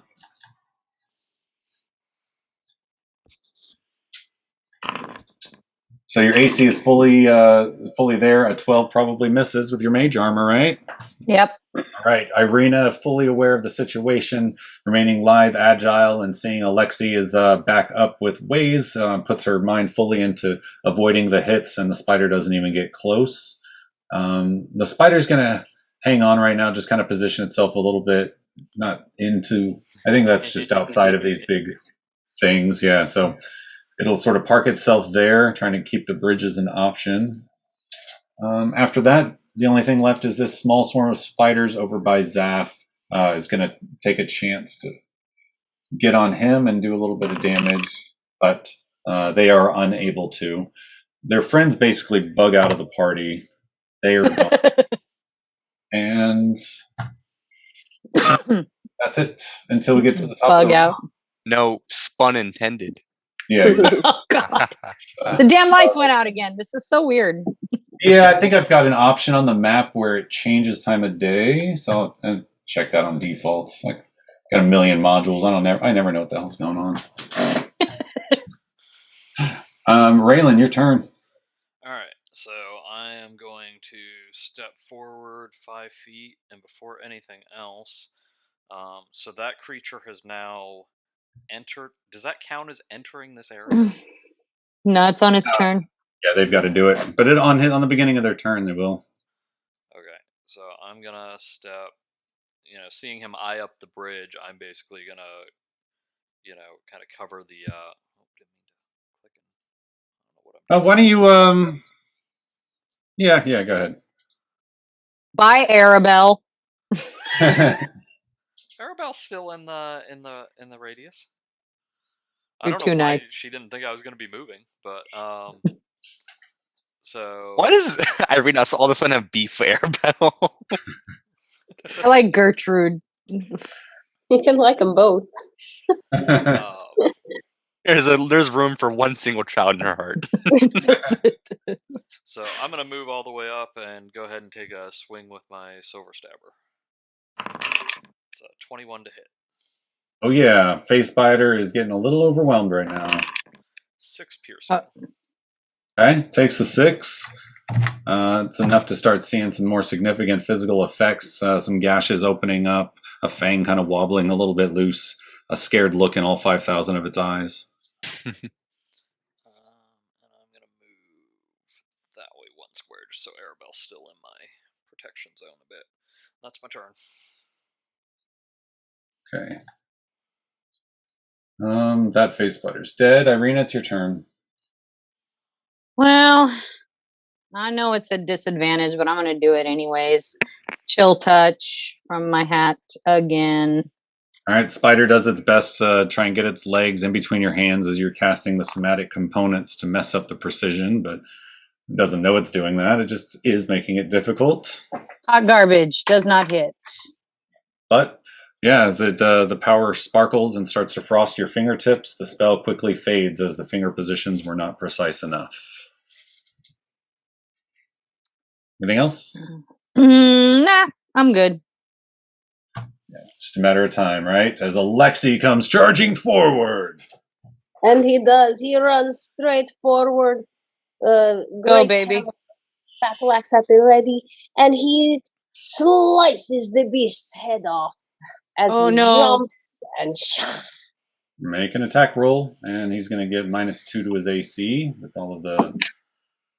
Oh no, you're going to kill it. Oh no. That is, let's forget, I'm not on actions. +9. 28. Oh, yeah. Yeah, it'd be a 20. Yeah, sure. You hit. How much damage? Oof, that was 2. Is this the new one with the 2d6 damage type? 2d6, yes.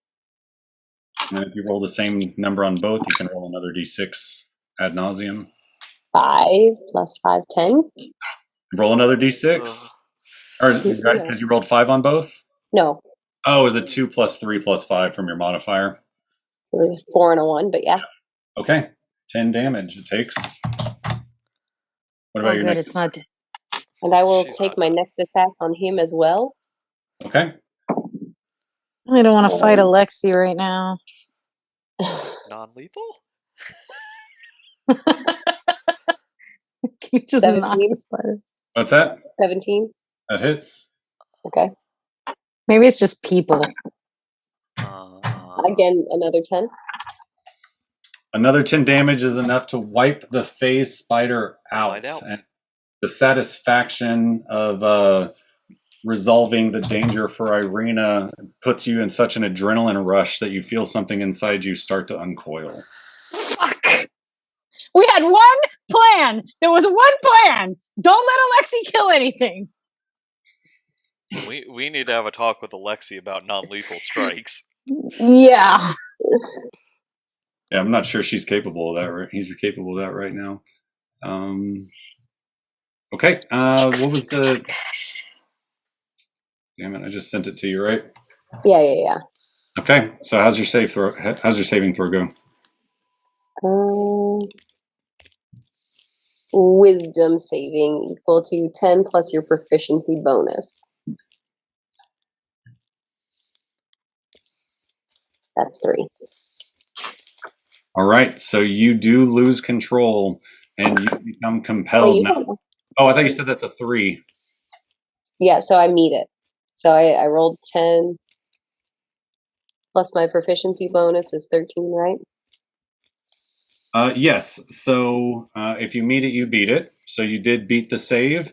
And for a second, the blood on your axe reminds you of the innocent guard. Not innocent, but... Wait, no, I didn't. Sorry, wisdom saving. That was 11. Okay. I did not beat it. Sorry, guys. That was an emotional roller coaster just I'm now. so excited. I was like, wait, what am I doing here? I got a little lost. What are we doing here? What are we doing? Tell us what we're doing, ALEXI. How do you feel inside? That's the most important thing.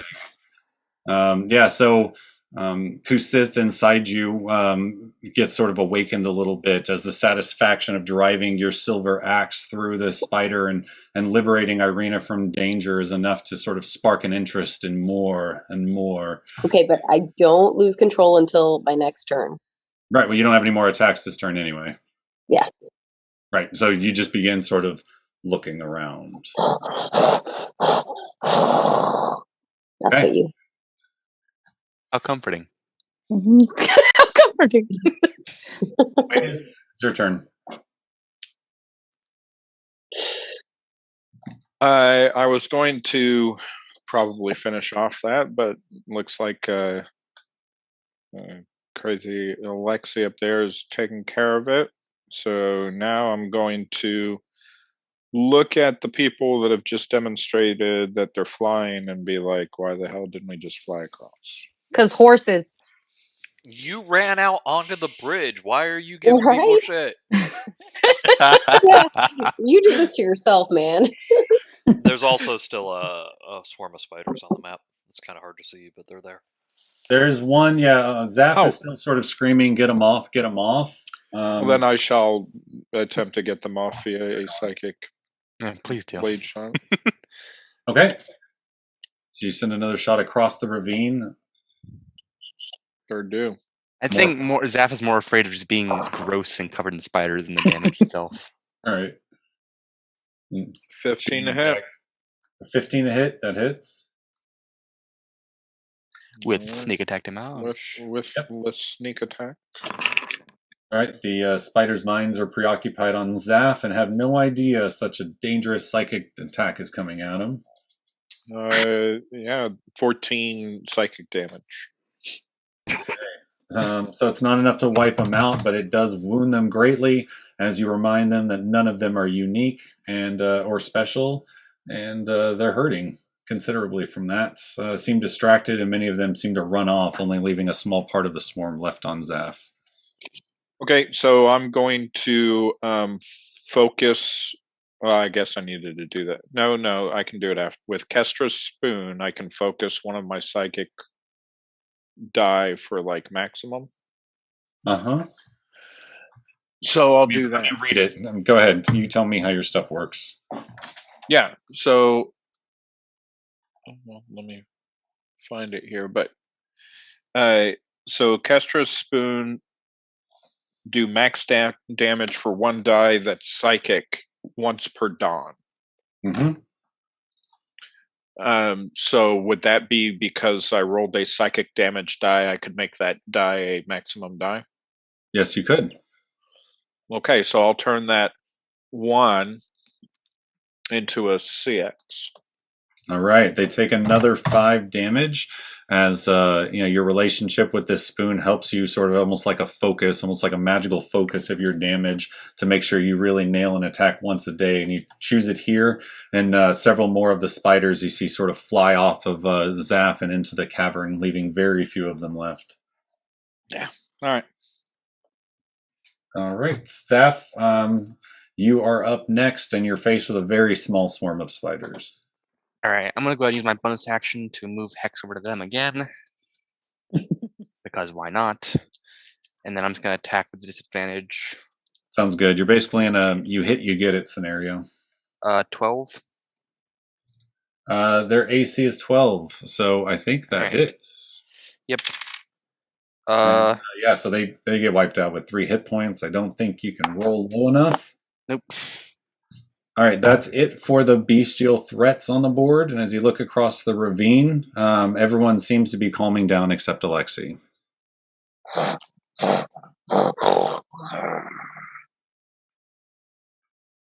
Oh, fun.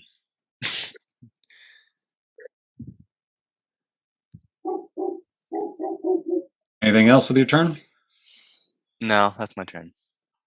All right. Moving forward in the initiative is Arabelle, who is a bit of a...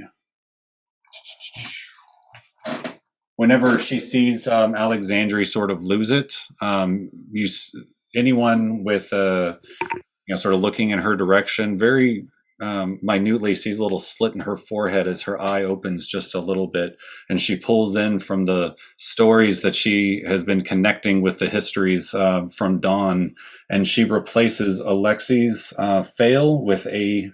What was it you needed? You needed like a 13. She replaces your roll with a 14, and instead you saved from your Kusith roll. Oh, finally. All right, I like her better now. So It's sort of her portent ability. She was able to predict that you would have this sort of reaction and spent a little extra time on the road here talking to you about the fun times outside of the mists and the reasons to be with family and the reasons why the world isn't all bad. And it helps you ground yourself a little bit more when Kusith asks to take over, or at least demands to take over. And this time you get to say no. And we are now out of initiative. Oh, Erebel, thank you. I'm glad those stories helped. I know you're struggling with a lot. I mean, I feel like we should be talking about this. What the fuck is going on? I do not know exactly what it is, but it was like something took over and I wanted to take souls. No, what? It's very strange. I don't know this feeling. It is new to me. I felt it. Souls or life? It felt like souls was what I wanted to take. And Ray's heart sort of drops a little bit, and you can see it in his face as he's looking at you. But I tried to fight souls. Did it happen when you were killing the thing? Yes, as I was killing the spider, I felt this strong urge to kill again. Well, you need to stop killing then. It is very hard when you are in danger. Well, yes, but then it did, yes, and I am hurt, but then you might kill me. This is a very good point. So, REYLYNN was saying something earlier about non-lethal damage. How does he do that? Yes, please teach me. I think I am just too strong for my own good sometimes. You have fought a lot, and you know what a creature looks like when it is nearing the end, and you just use the blunt part of your weapon, or you go for a non-lethal spot to just disable it and knock it out without draining its life, the remaining life that it has. It may not be something that you are quite as familiar with, but maybe with practice it is something that you can grow in the ability to do. If you can help guide me, I will look to you. I will try. It sounds like this pull inside you might be a formidable resistance, but we will try. Yes, but I believe if we are successful in breaking this curse of this land, then I will also break this curse that I am under. Let's hope so, for both of your sakes. And I look towards IREENA. I just kind of look away. And I'll look back at ALEXI and say, so, this whistle, can you get everyone across with maybe a little bit of guidance? Horses. Yes, but I don't. How heavy are the horses? I can only carry about 300 pounds if I go leave everything I have on the other side. I mean, I can make you bigger. Oh, that would help. What if, how strong am I if I'm bigger? I think it's double. Double, so it's 600 pounds? No, I think, well, hold on, let's see. We can hardly hear its you. weight is multiplied by... Sorry, I didn't know I was on mute. Yeah, it gets doubled. Your carrying capacity gets doubled. With as strong as you are, if you use the spell to enlarge you, we'll say that you could grapple horses and fly them over. But you have to do it in like literally 1 minute. Yeah, I could get across in 1 minute. Oh, do all of it in 1 minute. Well, no, just the horses. I could do the horses in 1 minute. I believe I have 40 feet. Every 6 seconds. All right, so I'm gonna reach my hand out, cast guidance, and just in case you need a little helping hand, and every time you come back to get another horse, I'm gonna do it again. Anytime you come back to get a person, do it again, and I'm gonna say, "Take me last." Okay. I'm gonna put my whistle in my mouth and I'm gonna go across to the other side and like unstrap all of my stuff and leave all of my things there. Okay. And after being cast in large, which lasts for a minute, your plan is to basically use all of your movement in a dash-like fashion to get the 40 feet across the bridge, and then kind of cross on the next one and pick another person up. We'll say per round. No, for no, 10. just horses. No, just the horses. right. The Well, people REYLYNN are wanted to get going picked up, regular too. size. No, Yeah. when she starts moving people, I want to be the last person. Okay. Yep. You've got enough time, basically. Enough for 6 horses if you want to use the entire minute for all of the steeds. We're just going to make you make an athletics check for each one of them, and I'm looking for more successes than failures. The DC is 13. And I have to roll guidance, meta magic. and I'm gonna give her guidance each time. So Yep. uplift You And can, guidance yep, is you can 4? have your guidance each time. And what's the meta magic roll? 11. Fuck. Oh my god. But we only have to recharge it if you use the ability that grants you advantage. We're not doing wild magic, or are we on every single No, one? that's on every spell we've been Oh, doing okay. it. I thought it was just if you did the Tides of Chaos. Tides of to get Chaos. advantage, and then on the next spell. Okay, but it's both. You could actually basically use an Tides of Chaos, to get the extra advantage with just another roll. Okay, so let's get the 120 out and see what happens this time. But I don't do this until I'm on the other side. Once all the people are on the other side, then I will place my hands on his face, give him a kiss, and he grows. Okay, so yeah, Arabelle's good. WAES is able to get over as he takes her over. Ray makes it over, right? And then the last one is IREENA. She embraces you and tells you to be careful, and you can take her over. Do I need to roll to take the people? I'm just gonna roll on the steeds, just so Okay. it's not over the top. There's a chance of failure, but it's not like one of your people. So yeah, you can get the people across. Okay. Okay. You just princess carry me across like a bride. I princess carry everyone across. What do you think? Hey, Ray. ZAPH is looking like Ray doesn't mind being swept off his feet. It's a new sensation.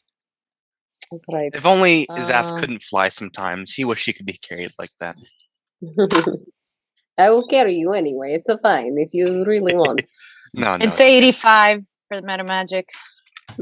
All right. So let's take care of that before you start moving. Perhaps something happens that makes you second guess your plan. It still only happens once I'm on the other side. Yeah. I got cast. you. You are Okay. princess carried over, and then you go ahead and enlarge ALEXI while he's over here. And let's take a look at the meta magic for an 85. You said, right? Mm-hmm.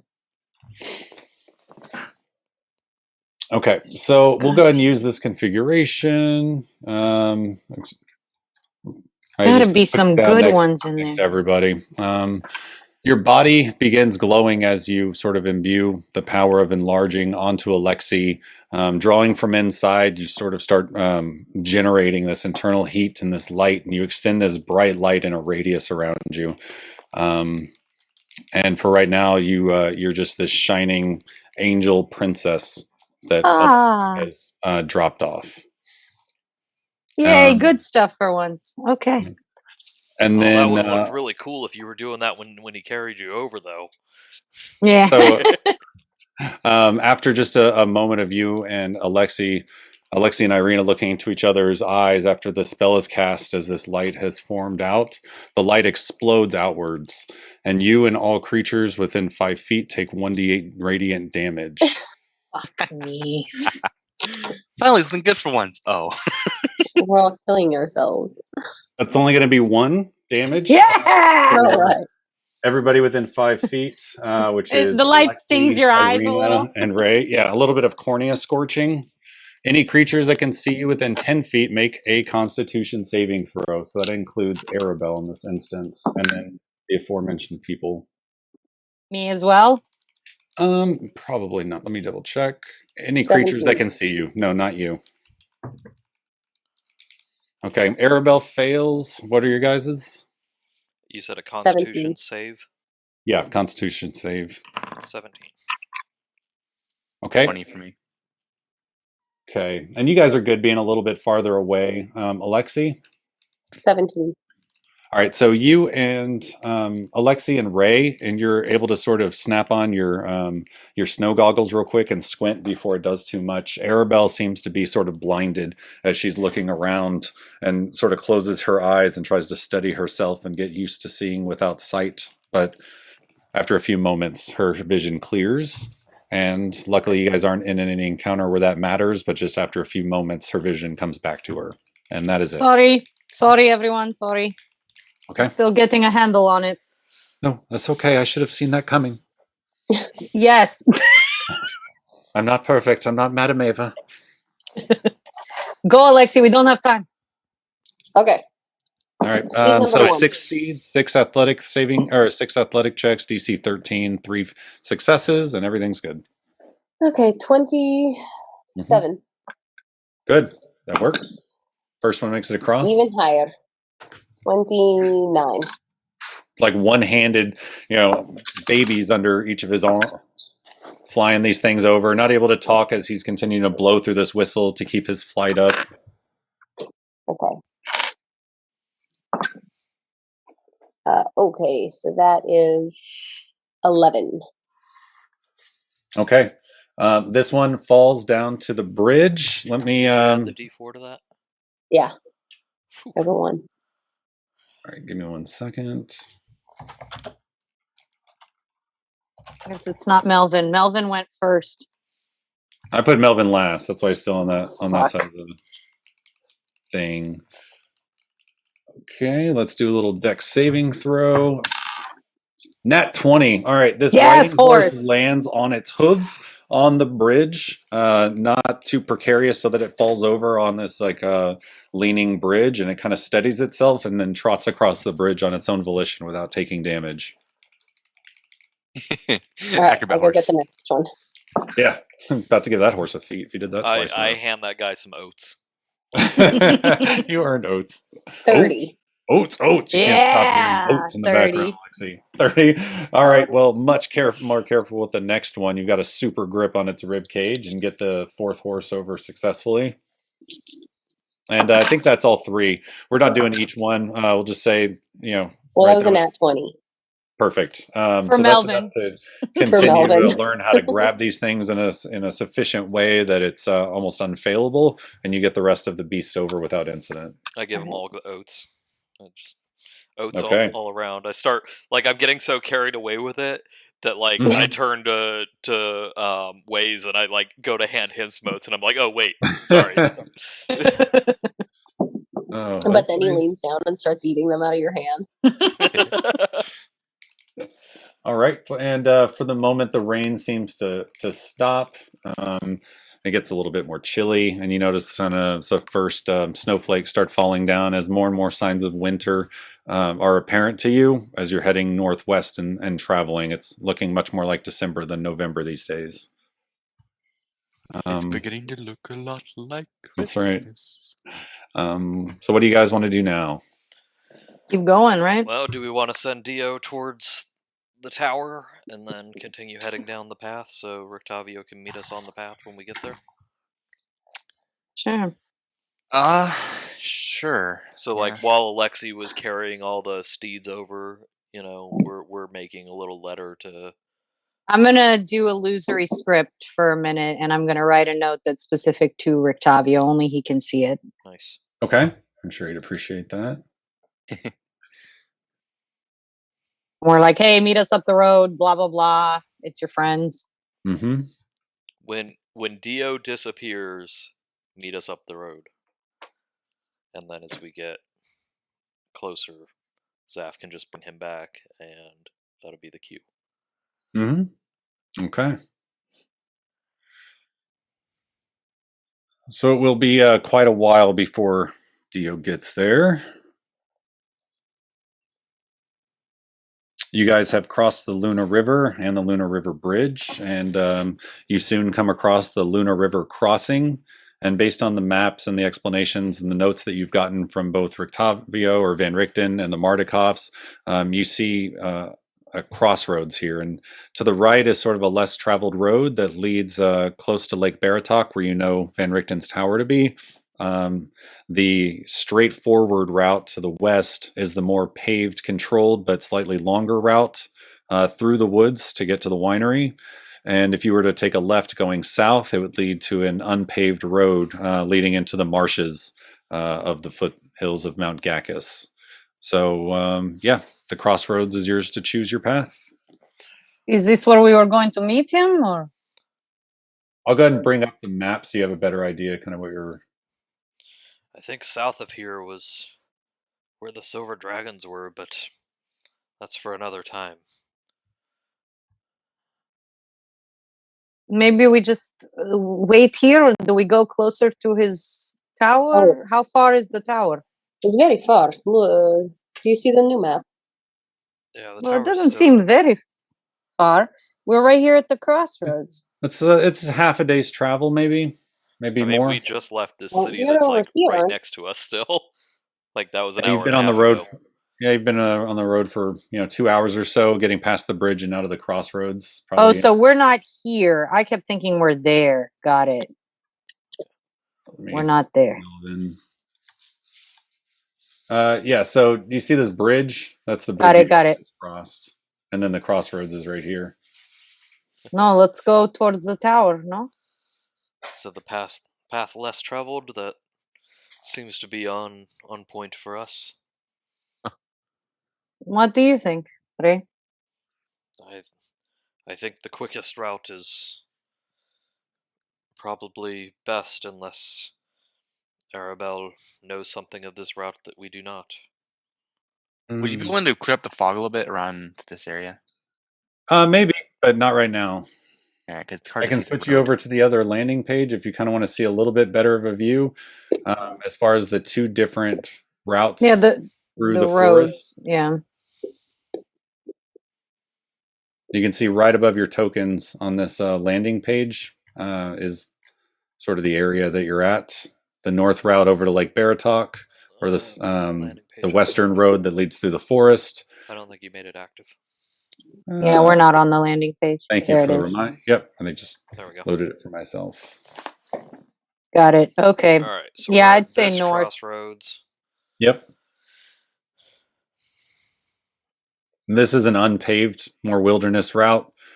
This is the more paved route. And the south route doesn't take us by Rictavio either. So No, the south route leads you into the swamps and the foothills of the mountain. No, he Sorry, means the the- southern road of the loop. Sorry. yeah, The southern one leads you to a crossroads just sort of past. You would need to do some backtracking to get to the. But he could meet us right around here. True. Does Arabelle have any insight for us? No, she does not. All right. Then I She's- vote for she- the shorter route. Like she says, they don't actually take these roads that often. They tend to take more shortcuts through the mists in ways that are not necessarily accessible to you guys. The Vistani don't really go out to Kresk or the winery very much. Yeah, let's go north. Is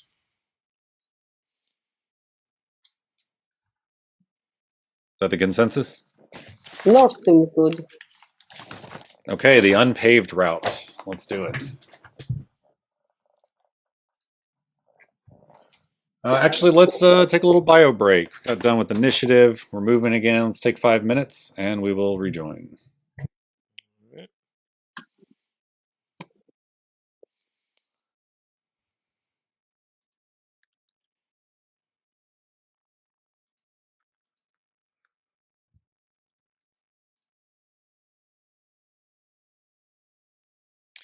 I was gonna say, if we hadn't used many resources today, that I could just skip our next long rest and just make my skull, but it's like I'm gonna need that long rest. Yeah, I think at a minimum, IREENA and I used some of our bigger spell slots, at least a couple of them. Well, it's not my spell slots I'm worried about, it's just my health. Well, I guess I could get back on a short rest. Yeah, with die roll, depending on what you've got. My I spell don't even slots know I how get many. back on a short rest anyways. When I get back to my computer, I'll have to look at how many die roll or how many health die I've recovered it or used at this point. Also, want to note that I'm still maintaining concentration on Hex. How long can you maintain that, for an hour or 8 hours? Oh, nice. Yeah, so if we happen to get into another fight this day, I might, or I should be able to still use it again. Yeah, nice. At a certain level, it becomes like 24 hours. As long as you're not getting hit too much, you can pretty much have it up at all times. So basically, when you go to sleep. Yeah, but even then, like, you get your spell slots back in a short rest, so like if you lose it, you could just cast it and then get them back. Nice. I think a Warlock should have Hex. By a certain level, a Warlock should have Hex up at all times. Right. Which is, I mean, of course, there are other concentration spells that you might want to use, so you know, it's always depends on what's good for the situation. But yeah, like I know once I get someone undead, if I end up being able to use it, it's concentration, but it's a lot more damage than just a d6. Plus, they have some extra utility stuff, like there's one that can poison creatures within 5 feet of it. There's one that has a really nice, like, ranged 150-foot attack. nice. Yeah, I was really iffy on that Guardians because I was like, I need to take out this spider that's next to me, but as soon as this is gonna be overpowered for the rest of the fight if I do this. But Yeah. Like if I didn't save that throw, if he made another attack and got as much success and I didn't save, he could have taken me out. You know? Yeah. Like he hit hard. So it was tough. Tough decision. I was just looking though, like I don't know what I would place it with if I did take another spell. Someone undead. I mean, you've got all the components. We just need to make the skull. Yeah. But 8 hours, that's gonna be like. It doesn't have to be 8 continuous hours. Can you get Rictavio to make it for you? Maybe that's also considering that he has time to even do it. He's just hanging out in a tower these days, for all we know. Yeah.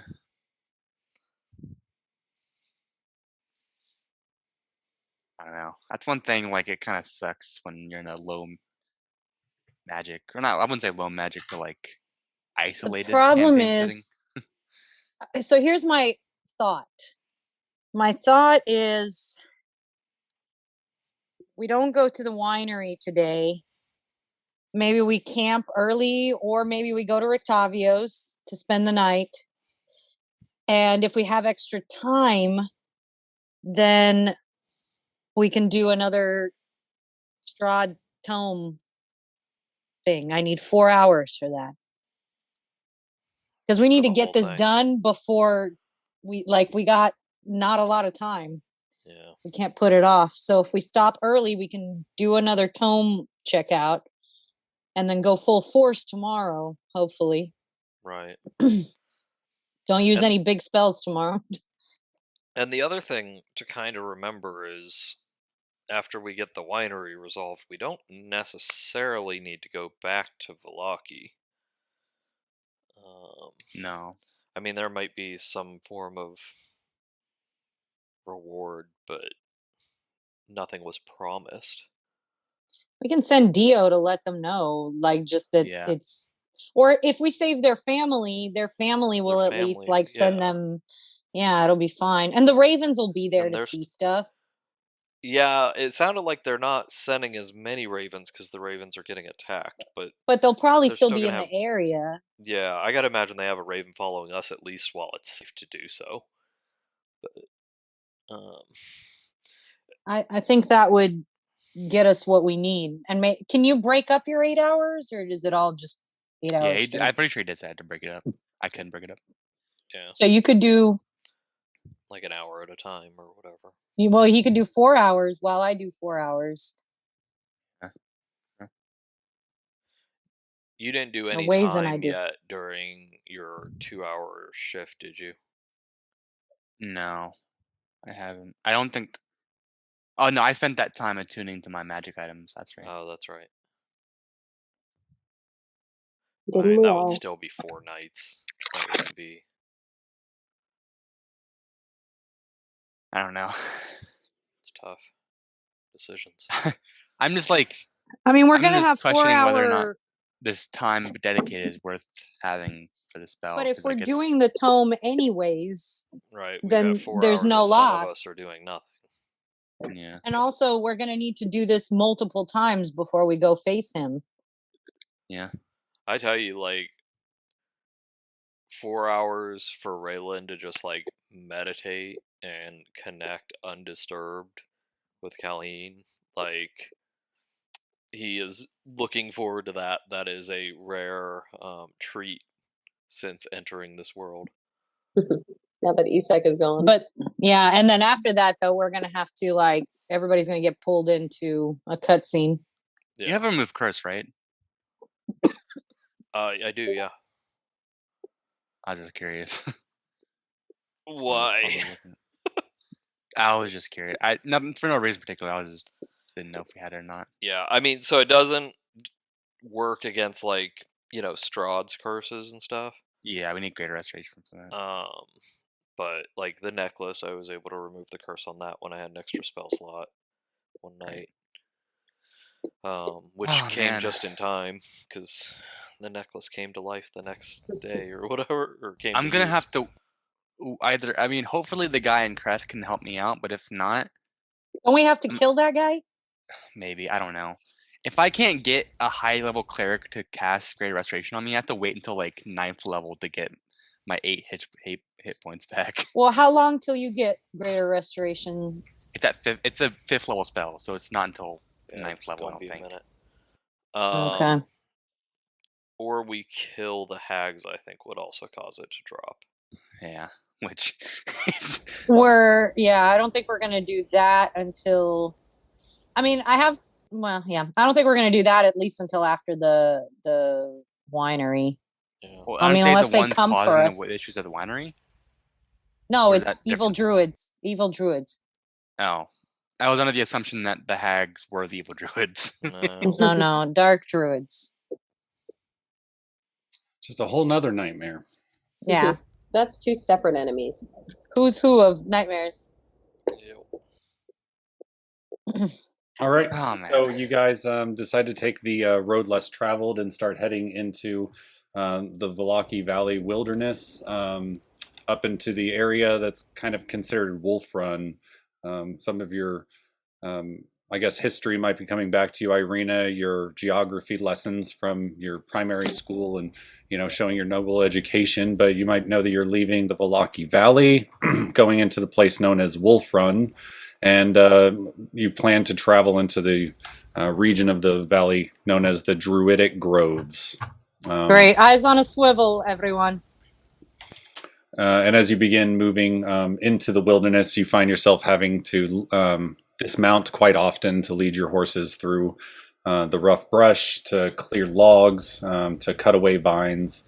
And you make progress, but it is slower through this difficult terrain than it would be otherwise. So you continue to move forward. Anything you want to do while you travel? By the way, we still don't have Theo. He said his computer refroze. Oh, thanks for the heads up. Yeah, well, let's pause until he's back. Well, we were discussing, I don't know if you were here for that, Chantel, but we were discussing staying at Rictavio's, stopping early, and then taking 4 hours to do another Strahd tome read. Yeah, let's do it. I want to get more done with Strahd. Well, we got to do hopefully as much as we Rictavio can. Has the tools to melt down some gold.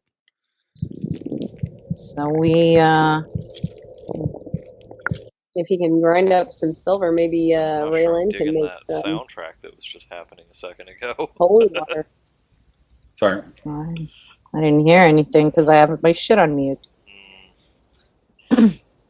Don't worry about it. Nothing. We don't notice anything. Well, by the way, if we run into wolves or whatever, we should look for those hunters and their kids. Not that we have time to deal with that right now, but Maybe we do. So many things on our. so many problems. Man, if only Sandbox. hadn't given us a timeline of 7 days. I'm gonna spend this journey teaching IREENA Fortnite.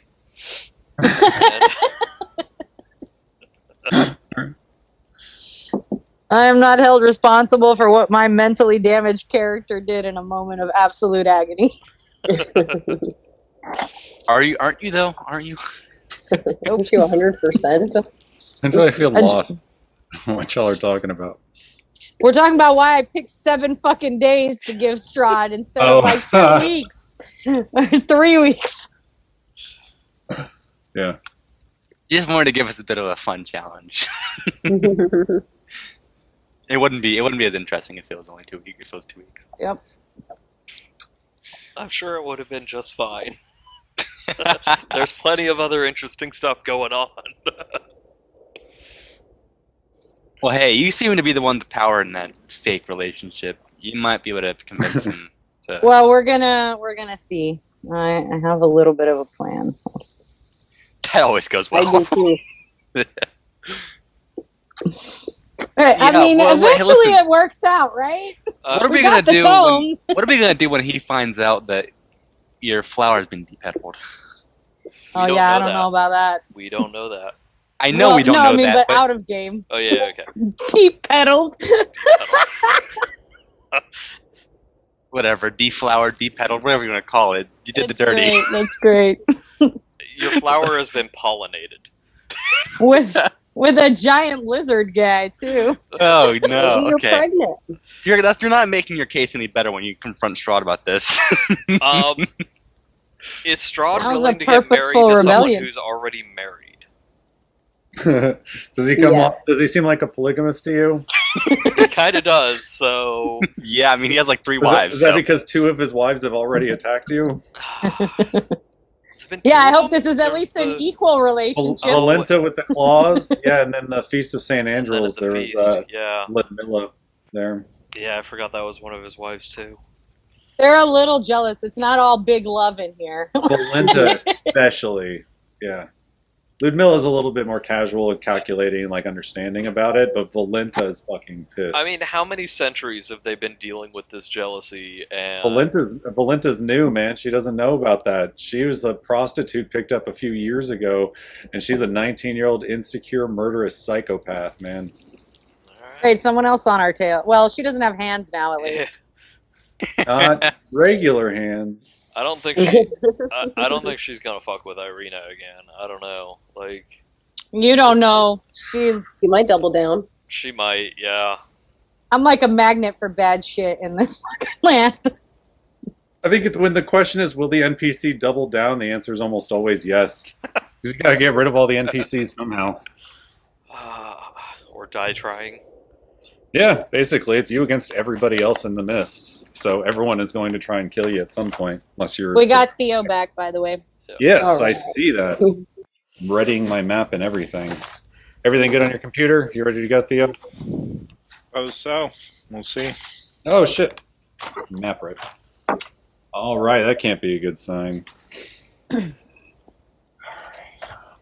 So you guys, as I was saying, are leading yourselves into difficult terrain. It's very sort of clogged, claustrophobic feeling, getting through the brushes and some bogs and soft earth that you have to get through, and finding firm land to lead your horses through. But you continue to make good progress, and let's go ahead for the first couple of sections. Get a survival check on the direction of kind of keeping along with this trail right now. I've got my compass. Does that give us any benefit to that? Let's take a look. What does it say? Always. Does I mean, it it's always also have a north, right? compass. It's got a good true north, right? Yeah. Then yeah, get advantage on your survival roll.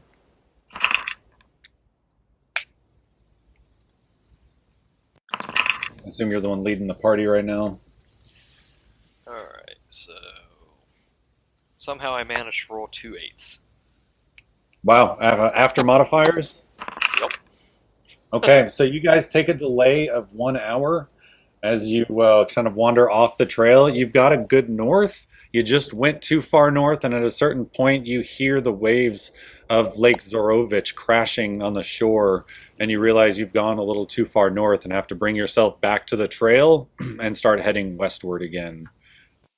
So you guys continue to move. As you make your way a few more miles along the trail, you're sort of looking for a place just to catch your breath and rest the horses for just a moment.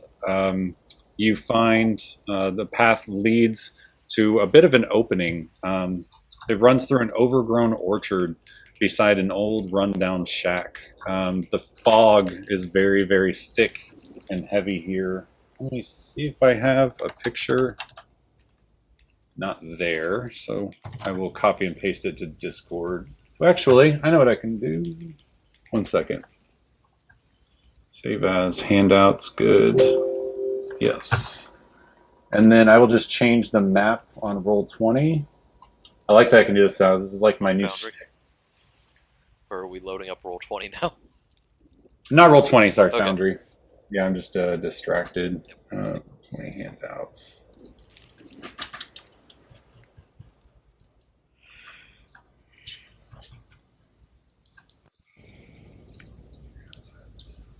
Handouts.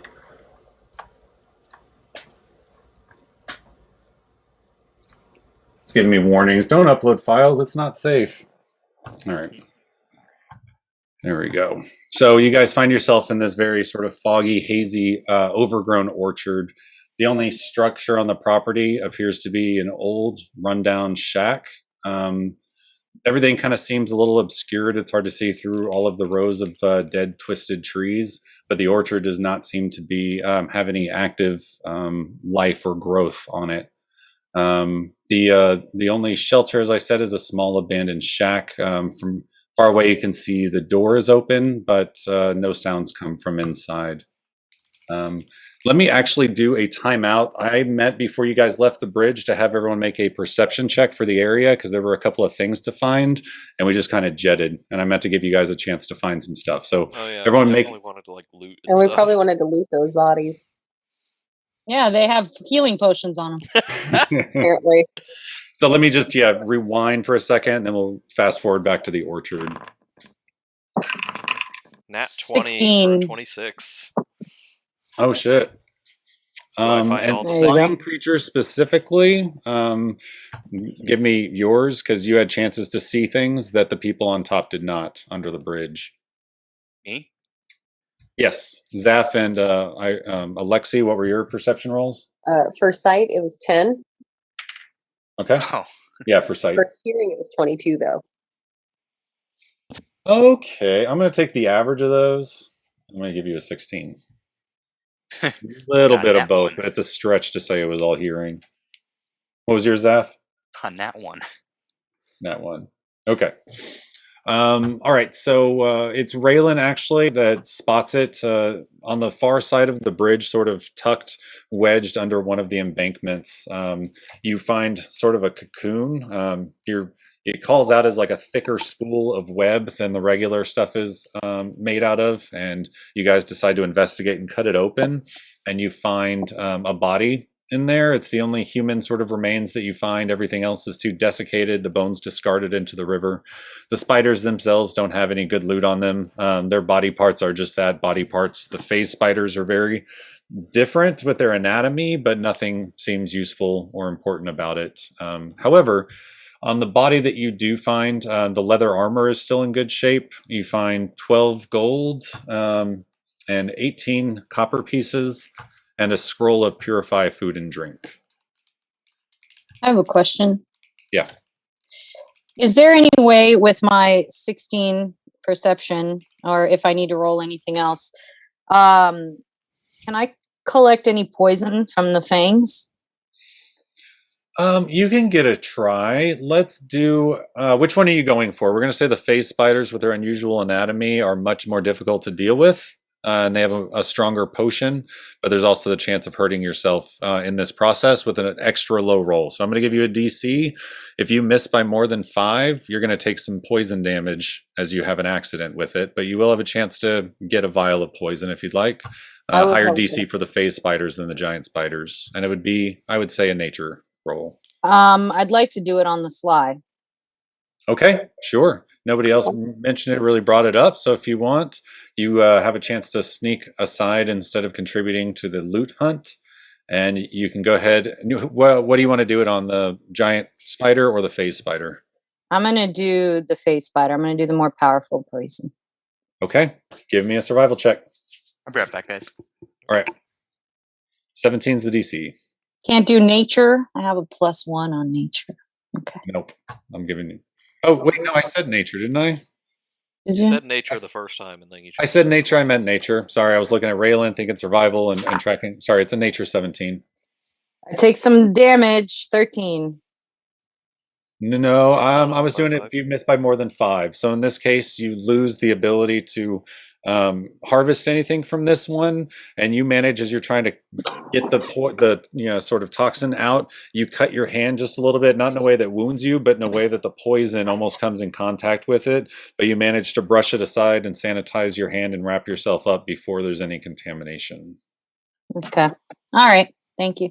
Sure. There's still. I want to more actually take spiders. one of those Re- mana and re- ones. Okay, yep, you can take a collectible if you want, help yourself. And REYLYNN, Rip it I'm going out. to give you the perception to know what IREENA did. She was doing it on the sly and no one else caught, but your nat 20 as you were looking around meant that you caught everything. Okay. I don't say anything to anyone, but the money that I do find, I hand off to ZAPH, since he helped. He gave me some gold to give to the Vistanis for the diamond, and I sort of let everyone know, and I'll repeat this when he gets back, but I sort of let everyone around us know like where all of our gold went, and that ZAPH is still going to need some more gold from the party for his skull when he's ready to do that. I'll also give him the scroll of purify food and drink, since that's sort of his thing. Okay. And then I would like. I'll sort of ask, I got some decent leather armor here. Does anyone make use of it? I would like that. All right, I'll hand you the leather armor. All right, I squeeze into it somehow. Oof, oof. Okay. A seam or two pops. Yep, big strong ALEXI. Fast forwarding back up to this orchard. As I mentioned, there's only one structure on it. It's an old rundown shack with the door open. There aren't any sounds coming from around your area. It's your choice what you want to do here. If you want to keep moving on or utilize the shelter for any sort of short rest or investigate anything, it's all up to you. I think we need to wait for ZAPH to get back. Okay. Yeah. Because if anyone wants a short rest, it'd be him, I would imagine. But yeah, well, he didn't use any of his spells or anything, but I think we should He used keep Hex. going. I did use Hex. Oh, yeah. Sorry. Also, But he still it has was- Hex up, so. Yeah, I have. It's active for 8 hours as long as I maintain concentration. So You guys probably started traveling around 4 in the morning. You guys got a super early start and headed basically right out. So that'll get you to about, we'll say you were about an hour and a half in when you, so 1:30 in the afternoon. You basically have to refresh it sometime this afternoon if you want it. Okay. But really, I'm more so concerned about my HP. But as long as we don't think we're going to be encountering anything too serious, I should be good. A reminder, the limitation on travel is not like how many hours you're just out. It's actual travel hours. So at this point, you guys have been traveling for 5 hours, 2 hours to the crossroad, 2 hours up the road, and an hour to sort of wander off the road and get back to the road. So you've been traveling. So it's like 9 in the morning? Yeah, it's about 9. Okay. Well, I mean, if we want I figured we would take a I figured we would maybe rest. Well, no, we said we'd stay at Rictavio's, right? So. Yeah. Okay, if you want to take a rest, let's take a rest. All right. I think maybe Alexi and I should go up front and take a look first in case there's any more spiders or. Aren't you on like 2 HP? Nah, I healed myself. I'm doing all right. I was worried about a second attack being able to kill me from more than half of my hit points. Gotcha. Because he hit me hard, and that was with me saving. It's So- not half; it's full. You have to go past your full hit points in the negative to die. not kill, but knock me out. Yeah. Oh, okay. I was worried one more attack from that phase spider could knock me out if I was around half of my hit points. So I'm doing all right. I'm still I'm a little under 75%. So, but I'm also, I believe, the highest AC. I don't know where Alexi is now with the new armor, but Didn't help at all. all right, sweet. Yeah, barbarians don't wear armor. But Kusith did, I guess. So Well, maybe we can sell it in town or something. Along with our vampire armor. Alex, now that you're back, I handed you the gold and copper, since you gave me all the money for the diamonds. How much was that? So you're gonna get some of that. 12 gold, 18 copper, and then I also handed you the scroll of purify food and drink, since that's kind of your thing. Sweet. And Alexi got the armor on that. Unless somebody else wants it. This fits very ill. I don't like it. what'd you guys like to do? I guess take a short rest, right? So Alexi and I would like to approach, I believe. Are you with me on that, Alexi? What are we approaching? The shack up ahead, and the door is Oh. open. I'm not sure I like that, but This it seems wouldn't like hurt poor to- choices. We could literally just keep going another half an hour and then not go into the scary shack in the middle of the woods for no reason. I hear But there's it is health here potions for in a the scary reason. shack, but no, we can keep going. No, it's okay. If you want to go look at it, go look at it. At least resistance yourself or something. Well, I will go with you, yes. I want to see what is in the shack. So I'll sort of heed Ireena's warnings and cast resistance on myself as we walk up to the shack. Me up front, Alexi behind me. All right. The rest of the party's kind of hanging out in the orchard, keeping their eyes peeled for any movement in the very thick, heavy fog. REYLYNN and ALEXI going to investigate this small shack. That is the only structure that exists on this property. And as you get in and you peer inside, give me a couple of perception checks, please. Another nat 20, 26. Holy Yeah, shit. 16. Nice. And you can give me a smell one as well, ALEXI. No, that's Waze. 16. What? I What's thought that? Waze had this. Oh, sorry. Alexi's got advantage on her new Smelling. senses coming forth from smelling. Kusith as Yeah, she kind mine's of That's right. puts her tongue out sound. and tastes the air. Waze is hearing. Sorry. What'd you get, hun? Oh, it was 16. Okay. All right. So a 26 from REYLYNN and a 16 from ALEXI. As you peer your head in, there's some of the more shocking things come out to you first. A pair of skeletons lie near the door. Their flesh long since rotted away. Their clothes are simple peasants' make, now little more than rags. With your excellent eyes, you can see a number of the bones have been cast upon the floor and bear the teeth marks of a large canine.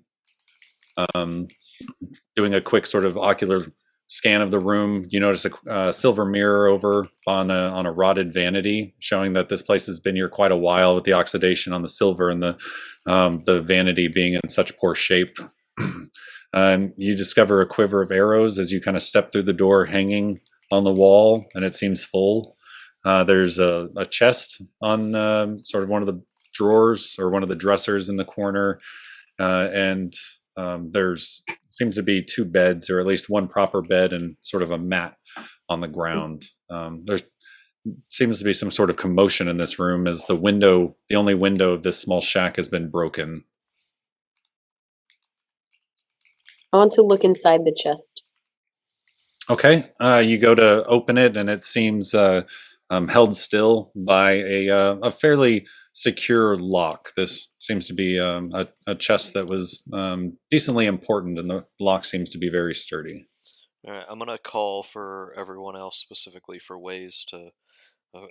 There doesn't seem to be any creatures, but there's a locked chest, so you guys can come on in.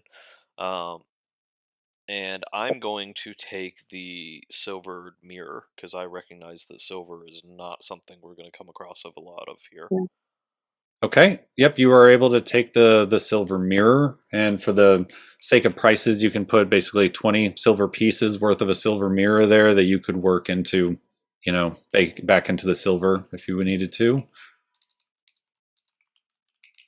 Anything else I you have guys an want to look idea from closer that. at? What else was in this room? Oh, I want to look under the mattresses. Like, I want to, examine around the bed, see if there's any, like, hidden spaces or anything hidden under the mattress. Under the mattress, go ahead and make a investigation check. 15. Okay, so you lift the mattress and you see nothing underneath, but you do look closer at the sort of seams, and you notice that there is a cut in the bottom of the mattress, and you sort of reach up and into it, and you find a small book tucked inside the sort of thatch of the mattress. And you pull it out, and it seems to be a journal. Okay, I want to open it. Do I recognize the language? The language is common, yeah. It seems to be most of it very scratchily, poorly written. The grammar is not great. But if you want, you could spend some time reading through the journal, and you'd be able to understand it. I think. Hey guys, look! I found a little journal. How cute! I think when they're reading that tome would be a good time to check out that journal later today. And it doesn't look complicated, honest. I should have more. It's a simple journal. I just mean sort of in the time people are here investigating, 5-10 minutes, you would be able to kind of flip through and get the highlights. This is not years and years. This is more of they don't have a ton of paper. It's about 20 pages, small. You could look through it while people, or anybody could look through it basically while you're investigating this shack. What else? WAES or IREENA, ALEXI, or sorry, I hate that on Zoom it says Alex, right? So I hate when I'm looking at the screen and I want to say ZAPH, but I say ALEXI a lot. So yeah, ZAPH, IREENA, WAES. What do you guys want to do?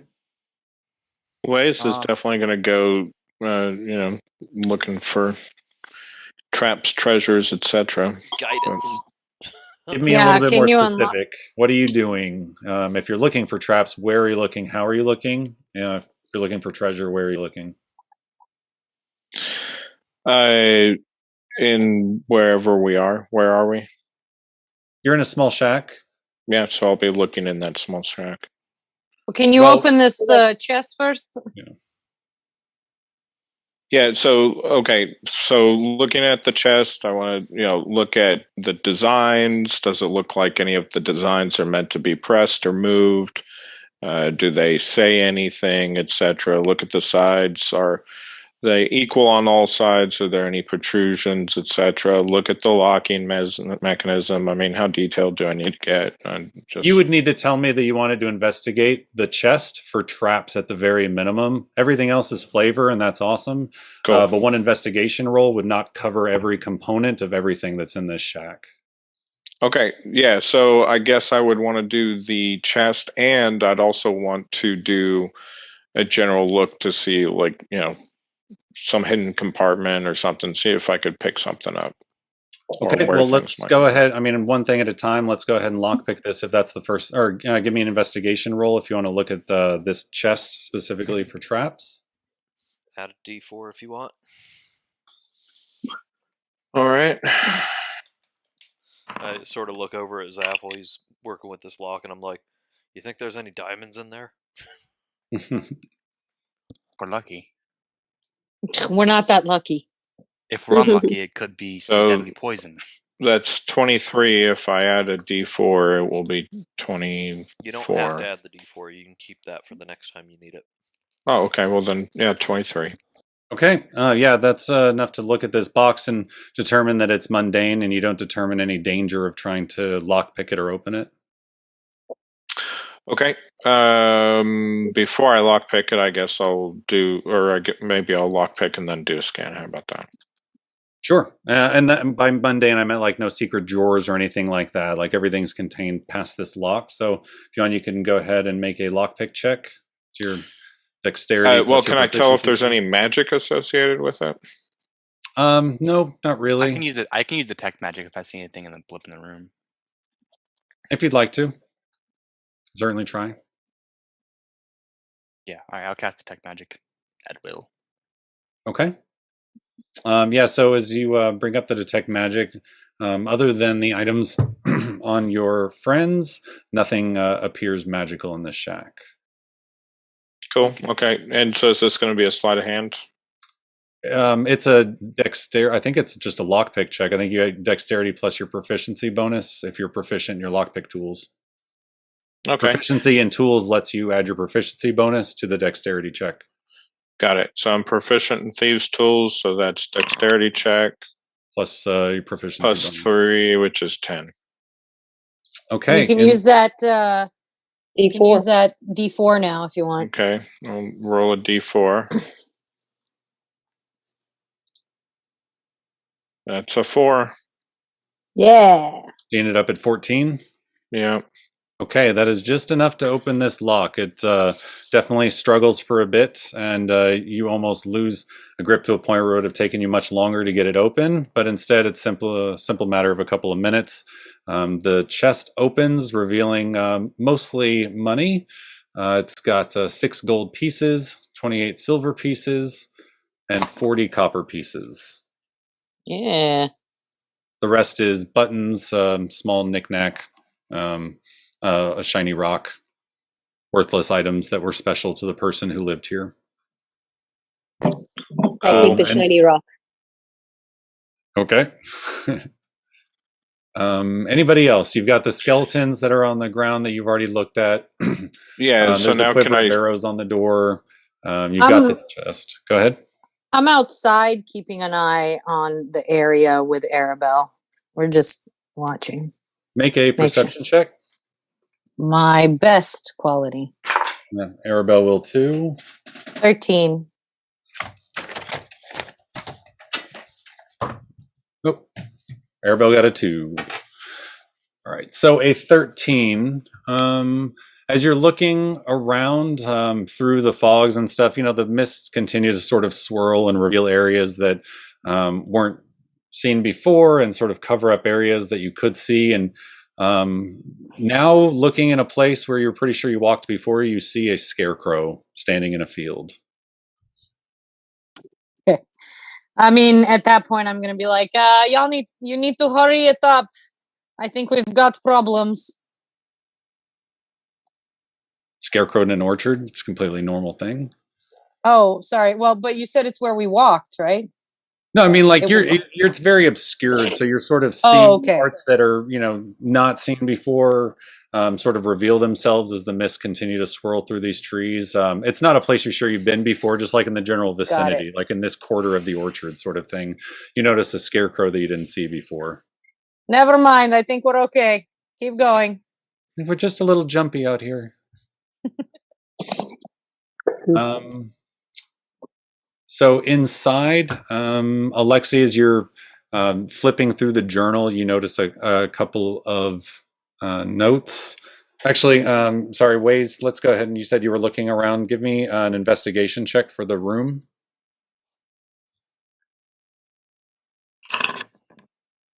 That's an 11.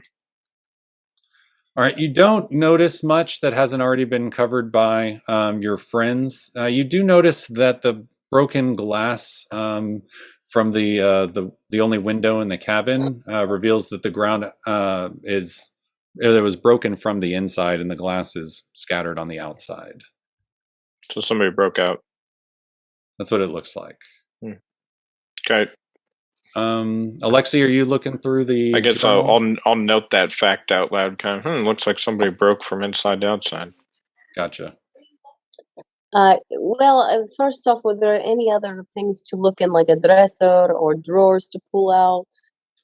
If you wanted to spend some time, you could look through the drawers. Yeah, there's a dresser with drawers if you wanted to look through there. Okay, I'm gonna go over to those and just kind of pull it out, see if there's anything that catches my eye, something that looks important or expensive or pretty. Make an investigation check. Is this the Cool. only room in the cabin? Yes, 4. it is a single room shack. What's that, a 4? 4. Yeah, you notice nothing other than the drawers. Most of the clothes are empty. There, you find like one pair of long johns and a pair of stockings and some socks. They're all in very, very poor shape, very old and moth-ridden. Okay, yeah, I'll go stand next to IREENA, but I'm gonna leaf through the notebook now. Okay. right. Go ahead, Waze. Or ZAPH, sorry.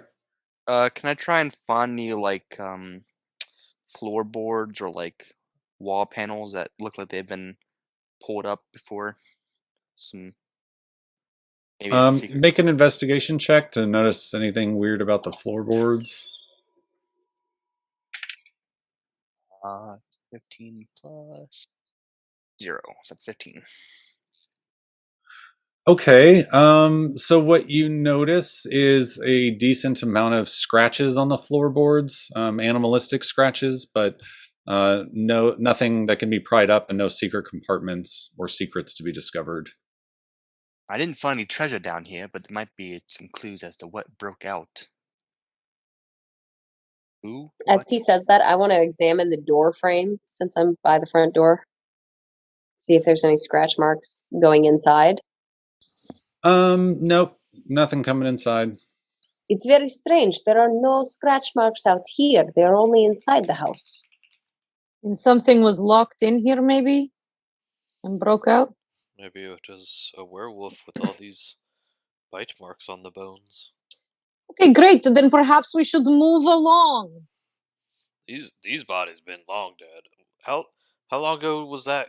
Like, is that glass like covered in dirt, or is it like freshly broken? Sort of asking ways. I look at it. So with your investigation check, I think you had an 11. You're kind of making sense of all that. Actually, you can make an insight check for me. Make a new roll. Okay.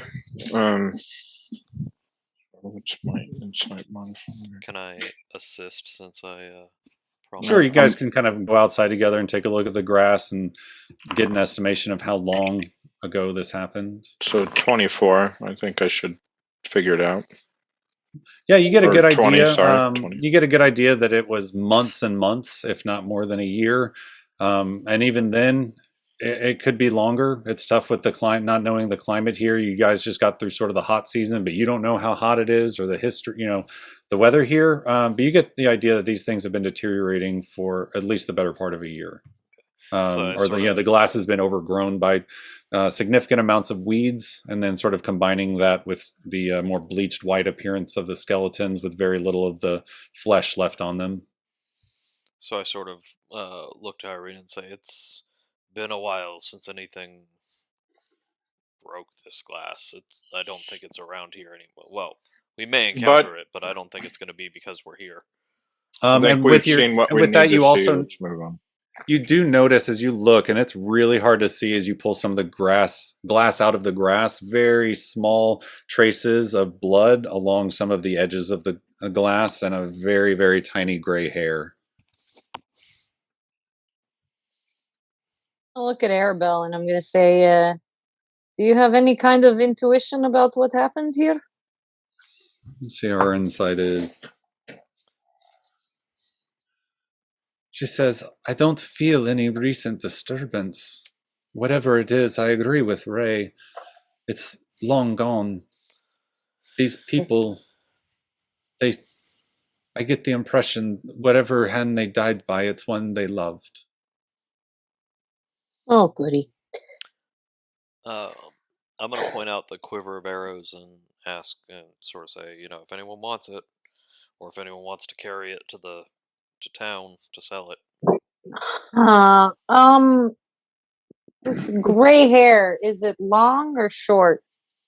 WAES finds it with his 24 or 20, and he picks it up, and it's coarse, and it seems kind of sheared off by the glass, so it's just a small fragment, maybe half an inch long, but the hair itself is quite coarse and stiff. Like, we've encountered werewolves before we entered the mist, so would we have a sense that it was very similar to that type of animal? I don't know, WAES. What are you doing with the hair? You're the only one who saw it. Are you looking at it or analyzing? We are in Druid. Have we gotten into the Druid Grove or whatever? No, not yet. You're still in. Okay. You're in the Wolf Run area, just leaving the Valley of Barovia or Velaki. It's probably wolves. It's called the Wolf Run. I think I'd like to get the most insight that a 20 roll would get me out of looking at the hair. You have gotten it. It is a thick, coarse, very short gray hair. Looks to be a thick, coarse, very short gray hair. It is probably werewolves. I still think we should. Are we taking our rest here? Is that the thing we're doing? I think we should just get to Rectavio at this point. You can't be much further. I want to smell the hair. Okay. You smell the hair, but any additional information is too far gone. It's a year old at this point, and you've established what you can about the hair. You still have the journal, though. Okay. Oh, she was saying that ALEXI was flipping through the journal while we were looking at the window and stuff. Is that what you're doing? That's what I'm saying. It's hard to figure out where you're spending your time if you're reading the journal or if you're want to go investigate the hair. No, I think I started looking at the journal and then I turned and I looked at the door frame when he said something about the scratches. So I probably haven't really looked at the journal yet. Well, we can look at it on the horses, right? Yep. Does anyone take the quiver? I don't want it. I have no use for it. Let me see where I'm at carrying capacity wise. Well, I'm sure ALEXI can carry it if we need it. I mean, it's got to be worth something. If you think it is, I will hold it. I am really like the saying, the feather that broke the camel's back. If I carry like 2 more pounds, I'm encumbered. Jesus, what are you carrying? I mean, I have a -8 strength, and I still. I mean, actually, hold on. I dropped. I think I got rid of some stuff that were really holding me down, but at one point I was at like 110 out of 120. Oh, you're wearing armor though, right? Yeah. Oh, that's it. Some gilded eagle armor at that, which I think is regular studded leather, but still. I've used that once. I've kind of been putting it off each fight. Probably should have used it on that big poison bite attack. Alright, so ALEXI grabs the quivers and we head back on the road. Is that where we're at? Okay, so back into the wilderness without taking a rest, you guys try to charge forward through to the tower to hope there's some sort of safety and protection from the elements there rather than taking your chances here in the orchard. All right, so you still have several hours to go. You have, let's see, 5 hours traveled at this point. Go ahead and make another survival check as you lead yourself through the second third of this trail. 16. I am rolling bad survivals. That's okay in this instance. The 16 for this time is going to be enough to keep you on track. It is very close to wandering off, but this part is not as treacherous as it is about to get. So after 2 hours, you've been traveling for 7 hours. You predict you're probably about 2 away from the tower. You guys want to keep going past your normal 8 hours, or do you want to try and?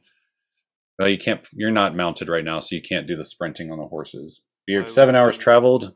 1 more will leave you about an hour short of the island. Are we not mounted because of the terrain? The terrain. Yeah, you're in difficult terrain. Exactly. You have been this whole time. Should have gone the other way. Because of the wind, ZAPH is going to put his hair up into a ponytail with a pomade of 1,000 styles, 10,000 styles, whatever it is. I mean, either way, we gotta get to the tower to end the day there. We weren't gonna end the day at the shack anyway, so we don't really have an option other than doing the rest of the travel, right? Let's do it. Let's get there. That's where we start making con saves and Yes. Let's hope we don't take exhaustion. Okay. So we move forward. Go ahead and give me last survival check, trying to find your way out of these woods in a place that gives you a path to the island. To the... 13, and these are all with advantage. This is insane, and a +6. What the hell? That is insane. You should guidance yourself. But it's a like 4-hour long period. You can't. Yeah. Okay. 1 second. I sort of like tap gently on the compass. I'm like, is this thing working? Like, what's going on? Okay, so you do unfortunately wander off, going a bit too far south. You don't notice until you sort of hit a thicket of brush and are forced to reevaluate and take another look at your compass that you have wandered a bit off track, and it takes you an hour to get back. At this point, you're still about 2 hours away, and you continue moving. The first hour, I need everybody to make a con save. The DC is 11. Yeah. Not again, ZAPH. Why is it always me? Is it tired? 9. 24. You say 9, Alexi? Yes.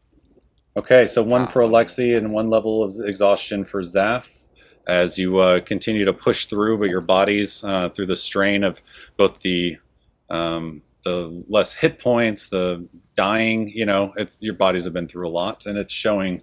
You guys continue to force march forward, being told by your group that you are almost there and to just keep pushing. I need another Constitution saving throw. The DC is 12.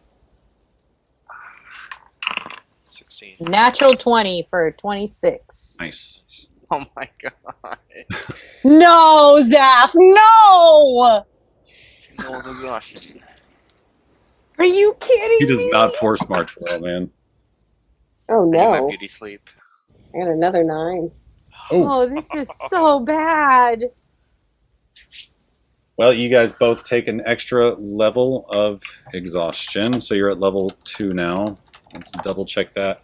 I think that's disadvantage on saving or on ability checks from the first level, and then your speed is halved for the second level, which kind of makes sense in this instance. It doesn't affect you until you actually break out of the woods, and you're sort of dragging your feet through the dirt and the trail until you see an opening in the woods, and you hear the sound of the waves crashing on the banks of the shore. And as the infighting, you guys just try and remain solid between you all and try not to fight as you come up to the tower. And you have to cross a little bit of water that's sort of lapping over the rocks, but the rocks themselves you're able to get on, but it's very slippery. It's a little perilous. I need everybody to make an acrobatics or athletics check to get across the bridge to the watchtower. Of course. So, We don't have vision. Yeah, I Or at least gotcha. I don't have vision. I'm bringing it up because I just realized that. I am just a So I'm gonna bag of great guidance rolls. ZAPH. Well, ZAPH could fly, right? So he could fly, yeah. If you can fly, you don't need to make a check. If you have some other way to get across without stepping on the slippery stones, you do not need to make a check. Oh, Sorry, did then you I'm say flying. acrobatics? Acrobatics or athletics. 10. All right, so you are going to fall and take 1d6 damage as you have to sort of struggle yourself back up to your feet. That's 3 bludgeoning damage. Alexi. I need you to make 1 more acrobatics or athletics check. You need a successful one to get across. Can I help her? That just escaped. That's all right. I'll help myself. Yeah, that's better. 18. Okay. Yep. With or without Alexi's help, you managed to get across without any more danger. Wait, exhaustion is on ability checks? Yep. Yeah. Yeah, WAES, you have disadvantage on that. WAES took exhaustion? WAES didn't take it. Yeah. I thought Yeah, it was he did. just... He had a 5 con save. He I just didn't did hear it you. quietly. Oh. Okay. Yep. So you have disadvantage on that. Oh, still awesome because he's ways. All right. I'm gonna guidance myself before I roll. I don't know if it matters, but I still can't see anything. The map might be a lot to load, so give it a second. I probably should. Okay, because I see me and I see Melvin, and it said you don't have a token with vision on this map. I'm checking your vision. Yeah, that's weird. Why don't you have vision? Let's see. Can you see now? I just gave you vision. Melvin's token. I don't see any other tokens. Well, yeah, I mean, I see Melvin, and then I see a little circle. I assume it's me, but it looks more like water. Let me reload the page. Let's see. There is water.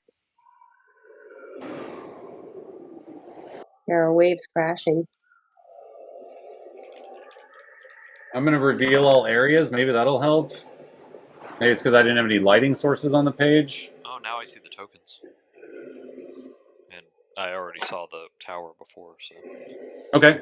So that helped. It was the restricted vision and not having light, probably. Well, I was able to see the tower before, so I think she was having other issues as well. Oh, we'll see. So my total is going to be 18. Okay. Yeah, you get across without issue.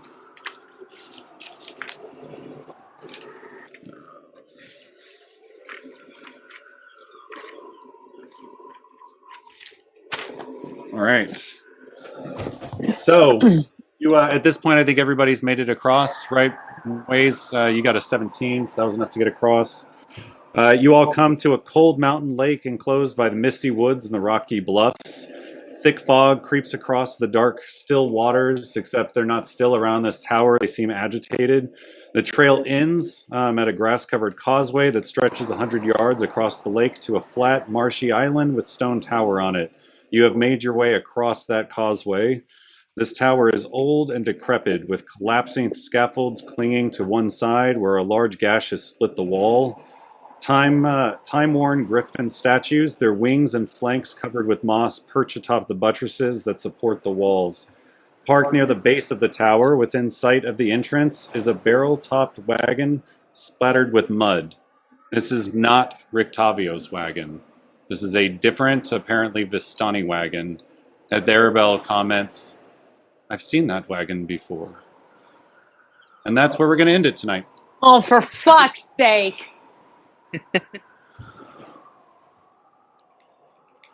Should have taken that short rest. This map is really cool. Yeah, it is. Chaotic. I wasn't sure if you guys would be able to load it, to tell you the truth. No, it looks awesome. Yeah. Before you did whatever you did, like the waves were like freezing and then playing and freezing and playing, but now it's smooth. So yeah, that's good. Turn on the noise a little bit. Yeah, it's cool. Like it really sounded like the wind was like talking over the wind a bit. Yeah, talking over the wind, exactly. Man, we are like out of the frying pan into the fire every 5 seconds. Yeah, ZAPH at 2 levels of auction again. Oh God, and ALEXI too, right? Yeah. Mm-hmm. Hip hip hooray! Traveling. I'm slow and my abilities suck. Got no skills. Got no skills. I mean, I feel like Dio would have come back and been like, I couldn't find him, guys. Dio, where were you on this one? I think they couldn't find. I think he couldn't find you. I don't know. Yeah, he might have been able to tell you like he didn't see him. You know. Yeah. It's not that he didn't have the door open and or the window open and just waiting for a messenger. But yeah, this is Dio is confused and probably just hiding from crows or something. Yeah, Dio would have tried to get back as fast as possible. To not risk. If it helps, an hour ago he might have said, "Yeah, I don't know, the door's closed." But I think at that point Dio doesn't have a lot of options to get past a door. No. He can peck at it for 5 hours if he really wants to. But yeah, exactly. And this is a sealed up tower, so it's not realistic that Dio would have been able to go in and do any exploration or see anything other than what you guys see from the outside. Yeah, that's fair. Hey, we're in the middle of a fucking lake with no way out. And it's flooding. The lake level starts rising and cuts you off from... No. Yep. And Arabelle sucks us in, and suddenly we're inside stone walls, and there's a door with some holes in it on one end. Yeah. Man. Welcome to Van Richten's Tower. We'll hit this when we get back next time. Maybe, man. ZAPH is at 10 HP. Yeah, I'm at 24. You're just I'm gonna It's always. not good. It's not good. Let's try and talk our way out of stuff here. I've got all my rages left, and I've got like 54 hit points. Everyone's telling you not to kill anything. Yeah, except you can't kill him. Well, doesn't mean I can't hit anything. We'll see. Maybe I can convince them I'm Madame Ava. Good luck I with got that David. water skin of voices. We need to get more information from Arabelle before we can figure out what we might try to do. Yeah.